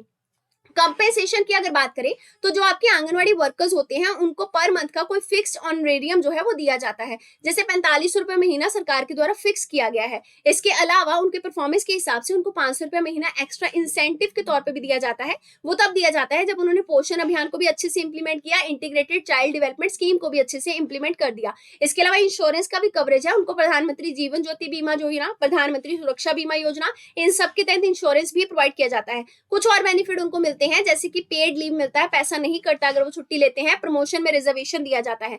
बात करेंगे पोषण अभियान की जिसको नेशनल न्यूट्रिशन मिशन भी कहते हैं, 2017 में इसको लॉन्च किया गया था। इसका मेन पर्पस क्या था कि पूरे इंडिया के अंदर न्यूट्रिशन रिलेटेड इंटरवेंशन देना, हर एक बच्चे को, हर एक जन को इंडिया में पता होना चाहिए कि बैलेंस डाइट क्या होती है, न्यूट्रिशन कितना ज्यादा जरूरी है। इसके लिए टारगेट सेट किए जाते हैं। मेन पर्पस है कि आइडेंटिफाइड डिस्ट्रिक्ट जो है हमारे इंडिया के, जिले जो है उनमें स्टंटिंग को रिड्यूस करना, स्टंटिंग मैंने आपको पीछे बताया था, ताकि हम मेल न्यूट्रिशन भी रिड्यूस कर सके। इसमें आंगनवाड़ी सेक्टर को भी इंक्लूड किया गया है अच्छे से स्कीम को इंप्लीमेंट करने के लिए। इसमें प्रेग्नेंट वुमेन, मदर्स और चिल्ड्रन को खास करके न्यूट्रिशन अच्छा प्रोवाइड किया जाता है। इसके क्या क्या फीचर्स हैं, रेगुलरली सोशल ऑडिट किया जाता है, जन आंदोलन चला के लोगों को अवेयर किया जाता है न्यूट्रिशन के बारे में, अलग अलग स्कीम्स को जोड़ा जाता है माल न्यूट्रिशन को कम करने के लिए, रियल टाइम मॉनिटरिंग की जाती है स्कीम की। इसके अलावा न्यूट्रिशन रिसोर्स सेंटर खोले जाते हैं, राज्यों को इंसेंटिव दिया जाता है ताकि वो पोषण अभियान के टारगेट्स को कंप्लीट कर सकें। अब community health worker grass root level पे अलग अलग नाम से काम करते हैं अलग अलग स्कीम के अंदर, ये डिफरेंस आपको डेफिनेटली पता होना चाहिए। देखिए, एक होते हैं आंगनवाड़ी वर्कर, एक होते हैं ऑक्सिलरी नर्स, मिडवाइफ, और कुछ होती हैं आशा वर्कर। फुल फॉर्म है एक्रेडिटेड सोशल हेल्थ एक्टिविस्ट। देखिए, आंगनवाड़ी वर्कर काम करते हैं इंटीग्रेटेड चाइल्ड डेवलपमेंट स्कीम के अंदर, जो कि मिनिस्ट्री ऑफ वुमेन के अंदर आती है। ये आंगनवाड़ी सेंटर के अंदर होते हैं। इनका मेन पर्पस होता है, जो बच्चे होते हैं जस्ट जन्म हुआ और फिर 3 से 6 साल तक के जब तक नहीं हुए, उनको चाइल्डहुड केयर देना, उनके न्यूट्रिशन का ख्याल रखना। जितना ये काम करते हैं उस हिसाब से इनको 500 रुपया इंसेंटिव मिलता है, प्लस 4500 रुपया फिक्स ऑनरेरियम भी मिलता है। एएनएम की अगर बात करें, ऑक्सिलरी नर्स मिडवाइफ, ये काम करती है मिनिस्ट्री ऑफ हेल्थ के अंदर। ये अर्बन हेल्थ मिशन का हिस्सा है। इनका मेन पर्पस क्या होगा, गांव को विजिट करना, हेल्थ सब सेंटर, डिस्पेंसरीज वगैरह जो होती हैं वहां पे विजिट करना, ताकि हेल्थ सिस्टम को अच्छे से इंप्रूव किया जा सके। ये खास करके बच्चों को ही टारगेट करती हैं, बच्चों की हेल्थ का अच्छे से ख्याल रखना, और जो मैटरनल होती है, जो माएँ होती है प्रेग्नेंट, उनका ख्याल रखना, उनको इम्यूनिटी के बारे में बताना, जो भी वैक्सीन अवेलेबल है नए बच्चों के लिए, नए जन्मे बच्चों के लिए, उसके बारे में अवेयर करना। इनका जो ऑनरेरियम है, कितना पैसा मिलेगा, वो सेंटर इनको देती है। आशा वर्कर भी मिनिस्ट्री ऑफ हेल्थ के अंडर काम करती हैं, अर्बन हेल्थ मिशन का हिस्सा है। गांव के लेवल पे ये बेस होती हैं, मतलब गांव में जो आपके हेल्थ सेंटर है वहां पे खास करके इनको प्लेस किया जाता है। इनका मेन पर्पस क्या होता है, जो भी औरतें, जो भी बच्चे हैं, या जो भी एडोलेसेंट गर्ल्स हैं वहां पे, मतलब जवान लड़कियां, उनको अच्छे से टेक केयर करना उस एरिया में, उनके अंदर हेल्थ के बारे में अवेयरनेस देना। अब मान के चलिए किसी गांव के अंदर प्लेस है, वहां पे 16 साल की बच्ची है, उसकी शादी करने की कोशिश कर रहे हैं, तो वहां पे आशा वर्कर थोड़ा सा जाके उसकी मम्मा वगैरह से बात करेंगी और सारी चीजें बताएंगी कि अगर हमने 16 साल की उम्र में बच्ची की शादी कर दी तो प्रेगनेंसी में आगे क्या दिक्कत होगी, बच्ची की जान को क्या नुकसान हो सकता है। ये सब चीजें वो अवेयर करवाती है इन सब चीजों से, ठीक है। इनका एक मंथली इंसेंटिव होता है 2000 रुपए पर मंथ, तो देखिए इनको रूटीन पे मिलता है, फिर इनको कुछ इंसेंटिव एक्स्ट्रा दिया जाता है अगर ये अच्छे से स्कीम को इंप्लीमेंट करती है। नेक्स्ट बात करेंगे वॉश इनिशिएटिव की, जिसका नाम है वाटर सैनिटेशन और हाइजीन। वर्ल्ड हेल्थ ऑर्गेनाइजेशन के द्वारा एक रिपोर्ट निकाली गई है जिसका नाम है burden of disease attributed to unsafe drinking water sanitation hygiene. मतलब अगर आप अच्छे से सैनिटेशन और वॉश का ध्यान नहीं रखते हो तो कितनी बीमारियां हो सकती हैं। वॉश जो है इसका मेन पर्पस यही है कि इसको प्रमोट करते हुए पूरे जगह में सेफ ड्रिंकिंग वाटर जो है उसकी फैसिलिटी देना, सैनिटेशन की फैसिलिटी इंप्रूव करना और बेसिक लेवल का जो हाइजीन है उसको इंप्रूव करना। सस्टेनेबल डेवलपमेंट गोल 6 जो है, जिसमें हम बात करते हैं क्लीन वाटर और सैनिटेशन को प्रमोट करने की, उसको अचीव करने के लिए वॉश जो है वो हमारी मदद करेगा। यूनिसेफ के हिसाब से इंडिया की बात करें तो इंडिया में बहुत सारे लोग जो है वो खुले में शौच करते थे, लेकिन अब उनकी संख्या काफी कम हो चुकी है। मतलब वॉश की सर्विस अच्छे से इंडिया में अब हो रही है, लोग अपने हाइजीन और सैनिटेशन का ध्यान रख रहे हैं। देखिए ओपन डिफेकेशन के कारण बहुत सारे बच्चों की भी मौत होती थी, क्योंकि खुले में शौच से बहुत सारी बीमारियां फैलती हैं। इससे क्या था, हाई नियोनेटल मोर्टेलिटी रेट था, पर अब वो कम हो चुका है। यूनिसेफ ने एक रिपोर्ट निकाली थी, नाम था ट्रिपल थ्रेट रिपोर्ट। इसने एग्जामिन किया था कि triple burden of water, sanitation और हाइजीन जो है वो क्या इफेक्ट कर सकता है। मतलब देखिए, एक तो पानी की समस्या, फिर सैनिटेशन और हाइजीन, इन तीनों का बर्डन क्या क्या चीजें बच्चों के लिए ला सकता है, क्या क्या थ्रेट ला सकता है, उसकी बात की गई थी। और बोला गया था कि अभी भी 50% तक ऐसे, मतलब मान के चलिए यहाँ पे हमारे बच्चे हैं जिनको बेसिक वाटर या सैनिटेशन नहीं मिलता है। टॉप 20 कंट्री में इंडिया भी आता है जहां पे बच्चों में सैनिटेशन का ध्यान नहीं रखा जाता, जिसकी वजह से मौत भी होती है। With in the top 25% country जो है हमारे पूरे वर्ल्ड के अंदर, वहां पे क्लाइमेट रिलेटेड रिस्क जो है वो भी बच्चों को फेस करना पड़ता है। यूनिसेफ का एक इंडेक्स है, चिल्ड्रन क्लाइमेट रिस्क इंडेक्स, उसमें बताया गया है कितना रिस्क बच्चे एनवायरमेंट और क्लाइमेट चेंज की वजह से फेस करते हैं। इंडिया के वॉश से रिलेटेड इनिशिएटिव सफाई को प्रमोट करने के लिए कौन कौन से हैं, नमामि गंगे प्रोग्राम, जल जीवन मिशन, सैनिटेशन को लेकर स्वच्छ भारत मिशन लाया था हमने। हाइजीन के लिए हम क्या करते हैं, जो एडोलेसेंट गर्ल है उनको पीरियड्स के लिए जो पैड दिया जाता है वो प्रोवाइड करते हैं ताकि मेंस्ट्रुअल हाइजीन बना रहे। और रूरल और अर्बन एरिया से रिलेटेड एक स्कीम थी अमृत, इसको प्रमोट किया गया। ग्लोबल लेवल पे WHO का वॉश स्ट्रेटेजी आया, 2018 से 25 तक प्रमोट किया जाएगा। यूनिसेफ का वॉश स्ट्रेटेजी आया, 2016 से 2030 तक प्रमोट किया जाएगा। Sanitation and water for all, ये यूनिसेफ के द्वारा लाई गई एक स्कीम थी जिसमें हम लोग रिसोर्स वगैरह प्रोवाइड करेंगे ताकि सफाई पूरे वर्ल्ड में प्रमोट की जा सके। इस बात करेंगे न्यूट्रिशन और सैनिटेशन की न्यूज पे। सबसे पहली न्यूज है ग्लोबल हंगर इंडेक्स के बारे में। 2023 का ग्लोबल हंगर इंडेक्स रिलीज हो गया है, जिसको कंसर्न वर्ल्ड वाइड और वेल्थ हंगर लाइफ जैसी नॉन गवर्नमेंटल ऑर्गेनाइजेशंस ने रिलीज किया है। कंसर्न वर्ल्ड वाइड आयरलैंड के अंदर है, वेल्थ हंगर लाइफ जर्मनी के अंदर है। ग्लोबल ट्रेंड की अगर बात करें तो 2015 से बहुत कम प्रोग्रेस जो है वो देखने को मिला है हंगर को पूरे वर्ल्ड में कम करने को लेकर, क्योंकि कोविड-19 पैंडेमिक हुआ, रशिया यूक्रेन वॉर चल रहा है, क्लाइमेट चेंज का भी इम्पैक्ट है। साउथ एशिया और अफ्रीका के एरिया, खास करके सहारा डेजर्ट के साउथ का जो एरिया है वहां पे सबसे ज्यादा का हाईएस्ट हंगर लेवल है। इंडिया की बात करें तो 2023 की में इंडिया का जो रैंक है वो 111 रहा है। 125 कंट्री में से रैंक इंडिया ने हासिल किया है। 28.7 जो है वो इंडिया का स्कोर है। Score is different, rank is different. और इंडिया जो है वो हंगर की कैटेगरी में सीरियस लेवल पे है। इंडिया ने थोड़ा सा इंप्रूवमेंट जरूर किया है, पिछला स्कोर 29.2 था 2015 के अंदर। अब अंडर नरिशमेंट में हमारा 16.6% वेरिएबिलिटी है। चाइल्ड स्टर्निंग 35.5% है इंडिया में। चाइल्ड वेस्टिंग 18.7% है। चाइल्ड मोर्टेलिटी 3.1% है। गवर्नमेंट ने ऑब्जेक्शन किया है कि जो भी मेथड यूज किया गया है इस इंडेक्स को कैलकुलेट करने के लिए वो सही मेथड नहीं है। सैंपल सही से कलेक्ट नहीं किया गया, सोर्स ऑफ डाटा इनएप्रोप्रिएट है, इसलिए हम इस रैंकिंग को मानते नहीं है। देखिए ग्लोबल हंगर इंडेक्स जो है ये 4 कंपोनेंट से बनकर मतलब असेस कर निकाला जाता है। सबसे पहले अंडर नरिशमेंट देखा जाता है जिसको 1/3 तक स्पेस दिया जाता है, मतलब जितना शेयर ऑफ पॉपुलेशन जो है हमारे पूरे देश के अंदर या पूरे वर्ल्ड में कितना उनमें से ऐसा पॉपुलेशन है जो कि अच्छे से कैलोरी नहीं ले रहा, उसको बोलेंगे अंडर नरिशमेंट। चाइल्ड स्टंटिंग देखा जाता है जिसको 1/6, चाइल्ड वेस्टिंग को 1/6 और फिर चाइल्ड मोर्टेलिटी को 1/3 तक का रेशो दिया जाता है। चाइल्ड स्टंटिंग और वेस्टिंग पीछे हम पढ़ चुके हैं, मोर्टेलिटी भी पढ़ चुके हैं कि वो बच्चे जिनका 5th बर्थडे से पहले जो है वो डेथ हो जाता है। ग्लोबल हंगर इंडेक्स पूरे वर्ल्ड में ग्लोबल लेवल पे, रीजनल और नेशनल लेवल पे हंगर यानी कि भूखमरी की समस्या को देखता है। स्कोर की अगर बात करें, अगर स्कोर 50 से ऊपर है या 50 है तो मतलब एक्सट्रीमली अलार्मिंग हंगर है। अगर 35 से 49.9 तक का स्कोर है तो वहां पे अलार्मिंग भूखमरी है। सीरियस हंगर कब माना जाएगा? जब 20 से 34.9 तक का स्कोर है। मॉडरेट हंगर तब माना जाएगा जब 10 से 19.9 तक का स्कोर है। सबसे कम हंगर वहां माना जाएगा जहां पे स्कोर जो है वो 9.9 या उससे कम है। ओपन डिफिकेशन फ्री स्टेटस की बात करेंगे, सितंबर 2023 तक 75% इंडिया के ऐसे विलेजेस हैं जिनको ओपन डिफिकेशन प्लस का स्टेटस मिल चुका है। देखिए ये जो स्टेटस है ये स्वच्छ भारत मिशन ग्रामीण के सेकंड फेज के अंदर दिया जाता है। स्वच्छ भारत मिशन की स्कीम जो थी वो पूरे भारत में सफाई को मेंटेन करने के लिए चलाई गई थी। ग्रामीण लेवल की जो स्कीम है वो मिनिस्ट्री ऑफ रूरल डेवलपमेंट या फिर मिनिस्ट्री ऑफ जल शक्ति के अंडर आती है। इन दोनों में से क्या मिनिस्ट्री है कमेंट सेक्शन में आप बताएंगे। तो देखिए फेज 2 है इसका, जिसके तहत ओडीएफ प्लस का दर्जा हर एक गांव को मिलता है अगर वो कुछ क्राइटेरिया को सेट कर लेते हैं। सबसे पहले ओडीएफ की बात करेंगे। ओडीएफ के स्टेटस का मतलब क्या हुआ कि अब कहीं पे भी खुले में शौच जो है वो नहीं किया जाता है। विजिबल आपको खुले में शौच एनवायरनमेंट में या विलेज में नहीं मिलेगा। हर एक हाउस के अंदर पब्लिक या कम्युनिटी इंस्टीट्यूशन भी हो वहां पे मतलब एक सेफ ऑप्शन है किसका? शौच के लिए, जैसे कि टॉयलेट्स वगैरह बने हुए हैं। ओडीएफ प्लस विलेज किसे कहा जाएगा? वो गांव जिसने ओडीएफ का भी दर्जा हासिल कर लिया प्लस वहां पे सॉलिड वेस्ट का जो मैनेजमेंट है वो भी अच्छे से हो रहा है। ओडीएफ प्लस मॉडल विलेज किसे कहा जाएगा? जो अपने ओडीएफ स्टेटस को मेंटेन किया हुआ विलेज है। ठीक है, वहां पे सॉलिड वेस्ट मैनेजमेंट अच्छे से हो रहा है, वहां पे वेस्ट वाटर जमा नहीं होता, प्लास्टिक वेस्ट नहीं है। ODF plus information education and communication के मैसेज वहां डिस्प्ले किए जाते हैं। अब देखिए ओडीएफ की डेफिनेशन क्या है शहरी इलाकों में। ओडीएफ का मतलब शहरों के अंदर क्या है कि खुले में आपको कोई भी पर्सन, सिंगल पर्सन भी नहीं मिलेगा शौच करता हुआ।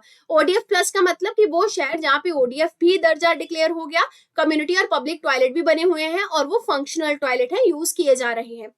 एक होता है ODF plus plus. ODF plus plus का मतलब ये हुआ कि एक तो उस जगह को ओडीएफ प्लस का दर्जा मिला हुआ है प्लस वहां पे जो वेस्टेज है, सीवरेज वगैरह का सिस्टम है वो अच्छे से मैनेज किया जा रहा है, वेस्ट को डंप नहीं किया जाता, वाटर बॉडीज जो है वो साफ सुथरी है। अब हम बात करेंगे नेक्स्ट पार्ट की जो है आपका ऑर्गेनाइजेशन इन न्यूज, जिसमें सबसे पहली न्यूज है यूनाइटेड नेशन पॉपुलेशन फंड के बारे में। इन्होंने इंडिया एजिंग रिपोर्ट 2023 निकाली है, साथ में international institute for population science जो है उसने कोलैबोरेट किया। देखिए यूनाइटेड नेशन पॉपुलेशन फंड 1967 में ट्रस्ट के तौर पे स्टैब्लिश किया गया था और इसका हेडक्वार्टर न्यूयॉर्क यूएसए के अंदर है। ये यूनाइटेड नेशन जनरल असेंबली का ही हिस्सा है। इसको अपनी पॉलिसी की गाइडेंस जो है वो United nation economic social council से मिलती है। 1994 में एक प्रोग्राम आया था for action of the international conference on population and development. इसी प्रोग्राम से ये यूनाइटेड नेशन की ऑर्गेनाइजेशन काम करती है। इसके टारगेट क्या है? 3 0 को अचीव करना 2030 तक। कौन कौन से 3 0 है? फैमिली प्लानिंग जो है वो हर जगह पे होनी चाहिए, प्रिवेंटेबल मैटरनल डेथ यानी कि माँ की मौत नहीं होनी चाहिए जन्म देते टाइम, जेंडर बेस्ड वायलेंस जो है वो नहीं होना चाहिए। कुछ और रिपोर्ट्स की अगर बात करें तो जैसा हमने देखा कि अभी इंडिया एजिंग रिपोर्ट निकाली है, इसके अलावा state of world population report भी ये जारी करते हैं। जो अभी रिपोर्ट निकाली है उसमें बताया गया कि इंडिया जो है वो मोस्ट पॉपुलस कंट्री बन जाएगा मिड 2023 के अंदर, जो कि अब बन चुका है। और इंडिया में यंगेस्ट पॉपुलेशन सबसे ज्यादा है पूरे वर्ल्ड के कंपैरिजन में। 68% इंडिया की पॉपुलेशन 15 से 64 ईयर के बीच में है। ओल्ड एज पॉपुलेशन अभी इंडिया के अंदर कम है, ओल्ड एज माने 65 साल से ऊपर के। फर्टिलिटी रेट की बात करें तो इंडिया का 2.0 हो चुका है। जो कि हमने देखा था TF total fertility rate India का 2.1 होना चाहिए, अब 2.0 हो चुका है। लाइफ एक्सपेक्टेंसी की बात करें तो इंडियन मेल 71 साल और इंडियन फीमेल 74 साल तक जीते हैं। कुछ और फाइंडिंग्स की अगर बात करें तो 8 ऐसी कंट्री हैं जैसे इजिप्ट, इथोपिया, इसमें इंडिया भी आता है, जहां पे 50% से भी ज्यादा ग्लोबल पॉपुलेशन रहती है और 2050 तक ही बढ़ जाएगा। यूनाइटेड नेशन का department of economic and social affair का बात करेंगे, इन्होंने सस्टेनेबल डेवलपमेंट गोल की प्रोग्रेस रिपोर्ट 2023 निकाली है। ये जो डिपार्टमेंट है ये यूनाइटेड नेशन के चार्टर के अंदर काम करता है, हेडक्वार्टर यूएसए के अंदर है। मेन पर्पस है सस्टेनेबल डेवलपमेंट जो है उसको अचीव करने के लिए नया एजेंडा लेके आना। रिपोर्ट में यही बताया गया कि अभी तक 50% से ज्यादा टारगेट ऐसे हैं जो अचीव करने के लिए बहुत ही वीक यानी कि कमजोर है। खास करके कोविड-19 पैंडेमिक और क्लाइमेट चेंज ने एक मेजर इशू क्रिएट किया है और इंडिया में मतलब पूरे वर्ल्ड में 575 मिलियन पीपल अभी भी ऐसे हैं जो एक्सट्रीम पॉवर्टी में रहते हैं। अब बात करेंगे United nation commission on population and development की, इनका 56th सेशन न्यूयॉर्क के अंदर हुआ। ये जो कमीशन है इसको United nation economic and social council के द्वारा 1946 में सेटअप किया गया, इसका नाम बदला गया 1994 में, हेडक्वार्टर न्यूयॉर्क के अंदर है। करंटली इंडिया इसका मेंबर है, 2025 तक मेंबर रहेगा, क्योंकि इसकी जो मेंबरशिप है वो ज्योग्राफी के हिसाब से बदलती रहती है हर 4 साल के अंदर। United nation committee on right of child की बात करेंगे, इन्होंने एक गाइडेंस जारी किया कि बच्चे को रहने के लिए जो साफ सुथरा एनवायरमेंट चाहिए होता है उसको हमें प्रमोट करने की जरूरत है। UN committee on rights of child एक ऐसी बॉडी है, United nation convention on rights of children के अंदर काम करती है। 196 स्टेट पार्टीज का मेंबर है, इंडिया भी इसका मेंबर है। इस कन्वेंशन को 1989 के अंदर अडॉप्ट किया गया था। कमेटी की जो मीटिंग है वो जेनेवा के अंदर होती है। नेक्स्ट बात करेंगे वर्ल्ड फूड प्रोग्राम की। वर्ल्ड फूड प्रोग्राम ने अपनी जो फंडिंग है वो रिसीव कर ली है 2023 में। ये एक ज्वाइंट प्रोग्राम है यूनाइटेड नेशन का और फूड एग्रीकल्चर ऑर्गेनाइजेशन का। इसको 1961 में लाया गया था। इसका हेडक्वार्टर रोम इटली के अंदर है। 120 से ज्यादा कंट्रीज में ये शामिल है। इंडिया के अंदर भी इसका प्रोग्राम चलाया जाता है ताकि कंफ्लिक्ट या डिजास्टर की वजह से जो फूड या खाना नहीं मिल पाता है वो फूड डिस्ट्रीब्यूट करके लोगों की जिंदगियां बचाई जा सके। यहाँ पे वॉलंटरी डोनेशन सरकारों के द्वारा, कॉर्पोरेट बॉडीज के द्वारा दिया जाता है। इसको नोबेल प्राइज मिल चुका है पीस का 2020 के एफर्ट के लिए, क्योंकि इन्होंने हंगर से, भुखमरी की समस्या से लोगों को निजात दिलवाई थी। रिपोर्ट्स की बात करें तो इसकी एक रिपोर्ट है global report on food crisis जो जारी होती है। वर्ल्ड फूड प्रोग्राम अगर इंडिया में देखा जाए तो 1963 में आया था। मेन पर्पस क्या है, जो आपका targeted PDS public distribution system है जिसमें राशन की दुकानों पर राशन बांटा जाता है सब्सिडी पे, वो सिस्टम को ट्रांसफॉर्म करते हुए इंडिया के अंदर हंगर को खत्म करना। इसमें जैसे कुछ इनिशिएटिव इन्होंने लाए। एक इनोवेटिव इनिशिएटिव था जिसका नाम था अन्नपूर्ति। अन्नपूर्ति का मतलब क्या था, ऑटोमेटिक ऐसी मशीन लगी हुई थी जिसमें आप एटीएम जैसे अगर कार्ड डालेंगे अपना तो सीधा वहां से चावल बाहर निकलेगा जो आप कलेक्ट कर सकते हैं। इसके अलावा गवर्नमेंट जो फूड डिस्ट्रीब्यूट करती है, इन्होंने आइडिया दिया था उस डिस्ट्रीब्यूटेड फूड को फोर्टिफाई किया जा सके। फोर्टिफिकेशन माने और ज्यादा मजबूत बनाया जा सके। कैसे, उसमें विटामिन डाल के, मल्टी न्यूट्रिएंट डाल के। ये मिड डे मील प्रोग्राम में ही ये खाना सर्व किया जाता है। अगली फूड सिक्योरिटी मेंटेन करना कंट्री के अंदर, ये भी वर्ल्ड फूड प्रोग्राम के तहत इंडिया में किया जाता है। नेक्स्ट बात करेंगे international food policy research institute के बारे में। इनके द्वारा ग्लोबल फूड पॉलिसी की रिपोर्ट 2023 की जारी की गई है। इसको 1975 में स्टैब्लिश किया गया था। ये एक मेजर रिसर्च सेंटर है जो इंटरनेशनल एग्रीकल्चर रिसर्च इंस्टीट्यूट के साथ मिलकर काम करता है। ये इंटरनेशनल लेवल का इंस्टीट्यूट 1971 में सेटअप किया गया था ताकि हम लोग फूड की सिक्योरिटी पूरे वर्ल्ड में लेके आ सके through the research. Headquarter Washington DC USA के अंदर है। 60 कंट्रीज में ये काम करता है। इंडिया में भी इसका मतलब बोलचाल है। तो ध्यान रखेंगे ये जो रिपोर्ट है ये बात करती है कि पूरे विश्व में फूड इनसिक्योरिटी जो है वो कोविड-19 के बाद, क्लाइमेट चेंज के बाद कितनी ज्यादा बढ़ी है और 2050 तक अंडर नरिशमेंट बढ़ जाएगा अगर ऐसी ही सिचुएशन चलती रही। नेक्स्ट बात करेंगे United nation high commissioner for refugees के बारे में। इन्होंने एक रिपोर्ट जारी करी जिसका नाम है global trend force displacement in 2022 report. ये जो रिपोर्ट है, ये जो आपका United nation high commissioner for refugee है, इनको स्टैब्लिश किया गया था 1950s के अंदर। जेनेवा स्विट्जरलैंड के अंदर इसका हेडक्वार्टर है। 137 कंट्रीज में इंक्लूडिंग इंडिया ये काम करते हैं। इनका मेन पर्पस क्या है, लाइफ्स को प्रोटेक्ट करना, खास करके लोगों का फ्यूचर अच्छे से बिल्ड करना। अगर वो कहीं पे लग रहा है कि उनको संकट है, वो दूसरी जगह में रिफ्यूजी के तौर पे जाके रह सकते हैं दूसरे देश के अंदर। ये इस कमीशन के अंदर होता है, ठीक है। 1951 का रिफ्यूजी कन्वेंशन और 1967 का जो प्रोटोकॉल है वो बात करता है कि लोगों की लाइफ सबसे ज्यादा इंपॉर्टेंट है। देश कौन सा है ये इंपॉर्टेंट नहीं है, उनको अपनी सेफ्टी के लिए किसी भी देश में शिफ्ट करने का हक भी है। रिपोर्ट में बताया गया कि क्लाइमेट चेंज के कारण भी बहुत ज्यादा माइग्रेशन हो रहा है और बच्चों पे खास करके ज्यादा इफेक्ट पड़ता है इन सब चीजों का। और कैसे वर्ल्ड में रिफ्यूजीज की जो संख्या है वो सबसे ज्यादा लो और मिडिल इनकम कंट्री से आए हुए हैं। अगली बात करेंगे global alliance of national human right institutions के बारे में। इसको इन्होंने हाल फिलहाल में नेशनल ह्यूमन राइट कमीशन का जो दर्जा था, उनको जो मतलब ग्लोबल लेवल पे दर्जा चाहिए था, उसको रिजेक्ट कर दिया, उनकी एप्लीकेशन को एक्सेप्ट नहीं किया। क्यों नहीं किया हमारे यहाँ की एप्लीकेशन को एक्सेप्ट, उसको देखेंगे, पर ये दूसरी बार हुआ है। इनका ये मानना है कि जो नेशनल ह्यूमन राइट कमीशन नाम की बॉडी है हमारे देश के अंदर, उसमें पॉलिटिकल इंटरफेरेंस बहुत ज्यादा है और इनका कॉपरेशन जो है सिविल सोसाइटी ऑर्गेनाइजेशंस के साथ वो अच्छा नहीं है। जब तक ये एक्रीडिटेशन यानी कि मान्यता नहीं मिलती, तब तक नेशनल ह्यूमन राइट कमीशन जो है वो इंडिया को United nation human right council में रिप्रेजेंट नहीं कर सकता। ये ग्लोबल बॉडी क्या है, 1993 में बनाई गई थी। इसका मेन पर्पस है नेशनल लेवल के इंस्टीट्यूशंस को जो ह्यूमन राइट्स के लिए काम करते हैं उनको इंटरनेशनली रिकॉग्नाइज करना। इसका हेडक्वार्टर जिनेवा स्विट्जरलैंड के अंदर है। जनरल असेंबली जो है इसकी वो एक सुप्रीम डेलिब्रेटिव बॉडी होती है। इसके अलावा ये all across the world national health institution, national human resource institution को क्या देते हैं, पावर देते हैं, उनको रिकॉग्नाइज करते हैं।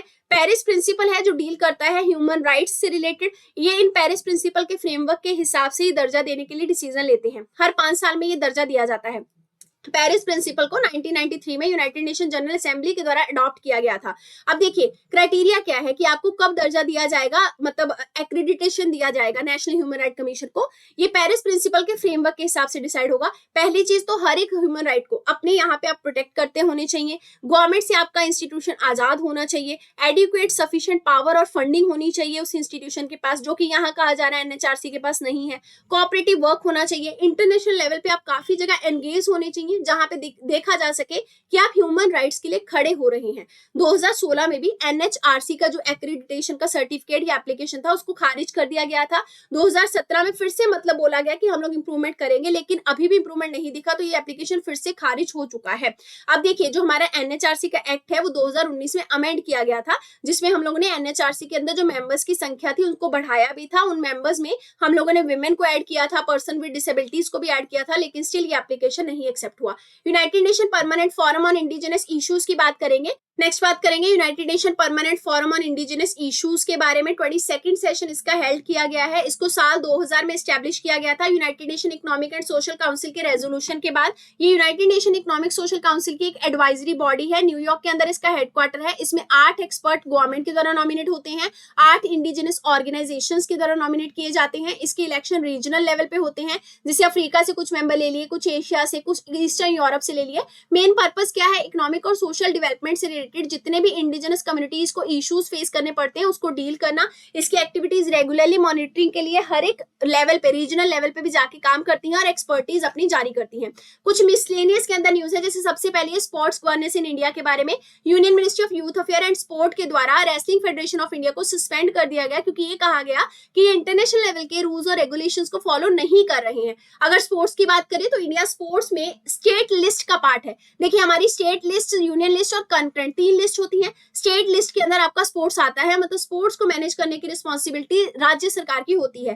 करंट स्पोर्ट्स गवर्नेंस मॉडल की बात करें तो मिनिस्ट्री ऑफ यूथ अफेयर बनाई गई है, जो कि स्पोर्ट्स अथॉरिटी ऑफ इंडिया के तहत स्पोर्ट्स को मैनेज करती है। इंडियन ओलंपिक एसोसिएशन बनाई गई है ओलंपिक को डील करने के लिए। जो आपके नॉन ओलंपिक स्पोर्ट हैं जैसे क्रिकेट हो गया, उसके लिए बीसीसीआई बनाई गई है। कुछ रिक्वायरमेंट है जिसके तहत नेशनल स्पोर्ट्स फेडरेशन जो है वो काम करती है, जैसे कि एक लीगल स्टेटस का दर्जा, उनको वॉलंटरी खुद को रजिस्टर्ड बॉडी बनाना पड़ता है लीगल स्टेटस लेने के लिए।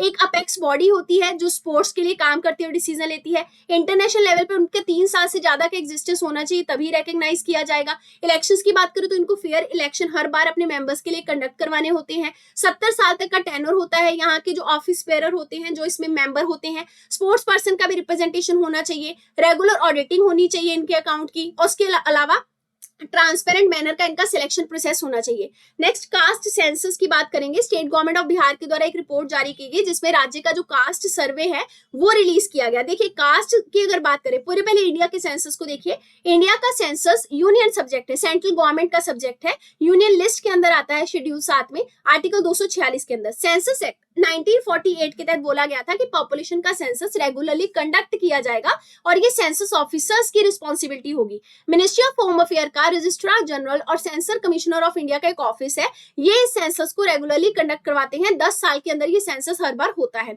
Birth and death registration act 1969 के अंदर बाद में ये भी बोला गया कि सेंसस में बर्थ रेट वगैरह भी चेक किया जाएगा। फिर मंडल कमीशन आया 1980 में, जिसमें बैकवर्ड क्लास कमीशन की बात हुई, तो सेंसस में बैकवर्ड क्लासेस की भी जानकारी मिलती है। फिर उसके अलावा मंडल कमीशन के बाद ही ये बोला गया कि ओबीसी पॉपुलेशन जो है उसको जब कैलकुलेट किया गया वो कितनी निकली, 52% निकली हमारे देश के अंदर। देखिए बिहार की राज्य सरकार ने सेंसस जो है वो कास्ट बेस निकाला है ना, कास्ट बेस सर्वे कह लीजिए। ये एक फुल स्केल सेंसस नहीं है, उनके हिसाब से उन्होंने ये कहा कि हमने निकाला जरूर है पर इसको आप फुल तरीके से कास्ट सेंसस मत मानिए, ये एक सोशल सर्वे है जिसमें हमने कास्ट को डेमोग्राफिक के तौर पे टारगेट करते हुए कास्ट का डाटा निकाला है। अब कास्ट सेंसस अगर इंडिया में देखें, इंडिया में सेंसस तो होता है लेकिन कास्ट वाइज का जो सेंसस है वो ब्रिटिश एडमिनिस्ट्रेशन के द्वारा 1881 में स्टार्ट किया गया था, 1931 तक निकाला गया। फिर 1941 में कास्ट का सेंसस जो है वो कलेक्ट हुआ लेकिन पब्लिश नहीं हुआ। आजादी के बाद से इंडिया ने कास्ट का सेंसस बंद कर दिया, लेकिन शेड्यूल कास्ट और शेड्यूल ट्राइब के लिए जरूर सेंसस किया जाता है। फिर हमारे पास एक सोशो इकोनॉमिक कास्ट सेंसस आया 2011 में, जिसमें कास्ट वर्ड को यूज किया गया था। ये मिनिस्ट्री ऑफ रूरल डेवलपमेंट और हाउसिंग ने मिलकर निकाला था, लेकिन 2016 में सोशो इकोनॉमिक कास्ट सेंसस का जो डाटा था उसमें से कास्ट के डाटा को निकाल दिया गया, बाहर निकाल दिया गया, उसके बाद बचे हुए डाटा को ही पब्लिश किया गया। तो इंडिया में हम लोग कास्ट के डाटा को ये सेंसस के तौर पे अलग से पब्लिश अभी नहीं कर रहे हैं। नेक्स्ट बात करेंगे नेशनल इंडिकेटर फ्रेमवर्क के बारे में। सस्टेनेबल डेवलप फॉर एसडीजीएस मतलब सस्टेनेबल डेवलपमेंट गोल के लिए कैसा फ्रेमवर्क हमने तैयार किया है अचीवमेंट के लिए। मिनिस्ट्री ऑफ स्टैटिस्टिक्स के द्वारा सस्टेनेबल डेवलपमेंट गोल का national indicator framework progress report जो है वो निकाला गया है। देखिए नेशनल इंडिकेटर फ्रेमवर्क क्या होते हैं कि सस्टेनेबल डेवलपमेंट गोल को ग्लोबल लेवल पे अचीव करने के लिए हम क्या क्या फ्रेमवर्क तैयार करें, जैसे पॉवर्टी के लिए हम क्या क्या चीजों पे काम करेंगे, वो हो गया फ्रेमवर्क, है ना। उन सारे फ्रेमवर्क का जो है वो स्कोर जो है हम लोग नेशनल लेवल पे, इंडिया के लेवल पे हर एक राज्यों का स्कोर डिसाइड करेंगे। स्कोर के हिसाब से हम ये चेक कर पाएंगे कि क्या इंडिया सस्टेनेबल डेवलपमेंट गोल को अचीव कर पाएगा या नहीं कर पाएगा। तो सस्टेनेबल डेवलपमेंट गोल के ग्लोबल इंडिकेटर्स को हम लोग इंडिया के इंडिकेटर्स के तौर पे लॉन्च करेंगे ताकि हम एसडीजी के टारगेट को पूरा कर पाए। ठीक है, ग्लोबल लेवल पे होता है ग्लोबल इंडिकेटर फ्रेमवर्क, हम नेशनल लेवल का निकाल रहे हैं जहां पे हम अपने अपने राज्यों को कंपेयर करेंगे सस्टेनेबल डेवलपमेंट गोल की अचीवमेंट को लेकर। 2019 में मिनिस्ट्री ने इसके लिए गाइडलाइन भी निकाली थी। ग्लोबल इंडिकेटर फ्रेमवर्क की अगर बात करें तो ये इंटरनेशनल लेवल पे निकाला जाता है, जिसमें हर एक कंट्री को एक दूसरे से कंपेयर किया जाता है और उस कंट्री के कंपैरिजन में हम ये ख्याल रखते हैं कि वो कंट्रीज जो है उनका स्कोर क्या है सस्टेनेबल डेवलपमेंट गोल को अचीव करने के लिए। हर एक गोल के हिसाब से उनका स्कोर देखा जाता है। इंडिया ने मिनिस्ट्री ऑफ स्टैटिस्टिक्स को फ्रेमिंग मिनिस्ट्री बनाया है जो कि ये फ्रेमवर्क जारी करेगी, पैरामीटर्स डिसाइड करेगी जिसके हिसाब से रैंकिंग दी जाएगी। ठीक है, और नेशनल इंडिकेटर रैंकिंग का फ्रेमवर्क जो है वो 2018 में मिनिस्ट्री ऑफ स्टैटिस्टिक्स निकाल चुकी है। कुछ और इंपॉर्टेंट न्यूज है, this is the last one. सबसे पहले global gender gap index world economic forum ने इसको निकाला था। इसमें हम लोग ग्लोबल लेवल पे जेंडर्स में किस तरीके का कंपैरिजन या डिस्पैरिटी चलती है उसको चेक करते हैं। 4 पैरामीटर देखे जाते हैं औरतों और मेल्स को कंपेयर करने के लिए, जैसे कि उनका इकोनॉमिक पार्टिसिपेशन कितना है, एजुकेशन कितना अटेन किया, हेल्थ रेट क्या है वुमेन का और मेल का, और पॉलिटिकल इंपावरमेंट कितना है। जितना ज्यादा गैप मतलब उतना ज्यादा डिस्पैरिटी है। इंडिया का जो रैंक है वो 127 है 2023 के हिसाब से। इंडिया ने लोकल लेवल पे लोकल गवर्नेंस यानी कि पंचायती राज इंस्टीट्यूशन और म्यूनिसिपैलिटी, उसमें 44.4% तक वुमेन को रिप्रेजेंटेशन अचीव कर लिया है। जेंडर सोशल नॉर्म इंडेक्स के बारे में बात करेंगे। यूनाइटेड नेशन डेवलपमेंट प्रोग्राम ने ये इंडेक्स निकाला है। इसमें हम लोग देखते हैं कि गर्ल्स को क्या क्या डिस्क्रिमिनेशन फेस करना पड़ता है सोसाइटी के नॉर्म्स के हिसाब से। यूएचसी सर्विस कवरेज इंडेक्स की बात करें, यूनिवर्सल हेल्थ कवरेज का ये इंडेक्स है। वर्ल्ड हेल्थ ऑर्गेनाइजेशन और वर्ल्ड बैंक इसको निकालते हैं, जिसमें हम देखते हैं कि पूरे वर्ल्ड में कौन कौन से कंट्रीज ने यूनिवर्सल हेल्थ कवरेज में अच्छा स्कोर किया है। इसमें 0 स्कोर है तो वर्स्ट परफॉर्मर है, 100 है तो बेस्ट है। इंडिया का स्कोर 2021 में जो है वो डिक्लाइन हुआ है, 63 हो गया है, 2019 में 64 था। पाथ टू इक्वल रिपोर्ट की बात करें तो यूनाइटेड नेशन वुमेन और यूनाइटेड नेशन डेवलपमेंट प्रोग्राम ने मिलकर इसको निकाला है। इसी रिपोर्ट में 2 इंडेक्स निकले हैं। पहला है वुमेन एम्पावरमेंट इंडेक्स, जिसमें वुमेन कितनी सशक्त है उसको देखा जाता है। एक है ग्लोबल जेंडर पैरिटी इंडेक्स, मतलब विमेन जो है वो मेन के कंपैरिजन में हर एक सेक्टर के अंदर कितनी इक्वल है वो चेक किया जाता है। Technical term dictionary for Indian language की बात करेंगे, commission for scientific and technical terminology के द्वारा ये नई जो आपकी इंडियन लैंग्वेज की डिक्शनरी है इसको डिस्प्ले किया जाएगा, जिसमें 10 इंडियन लैंग्वेजेस जो है वो इंक्लूड होंगी। 8 तो इसमें से मतलब 10 लैंग्वेजेस जो है वो 8th शेड्यूल का ही पार्ट है जिसमें डिक्शनरी निकलेगी, जैसे आपकी बोडो, संथाली, डोगरी, कश्मीरी, कोंकणी, नेपाली, मणिपुरी, सिंधी, मैथिली और संस्कृत। अब CSTT की बात करें तो 1961 में प्रेसिडेंशियल ऑर्डर के द्वारा इस टेक्निकल टर्मिनोलॉजी के इंस्टीट्यूशन को एस्टैब्लिश किया गया था। ये जो आपका कमीशन है आर्टिकल 344 के अंदर ही आता है। ऑब्जेक्टिव क्या है, सारी की सारी इंडियन लैंग्वेजेस जो है उसमें टेक्निकल टर्म्स का एक डिक्शनरी जो है वो प्रिपेयर करके रखना। So that's it for this part. हमारा ये जो सेक्शन है सोशल इश्यूज का ये इससे कवर होता है। आगे मिलेंगे हम जल्द ही PT 365 के साइंस एंड टेक के पार्ट के साथ। Rest of the PTs are already covered, आपको चैनल पे मिल जाएंगे। पढ़ते रहिए। All the best. Thank you very much.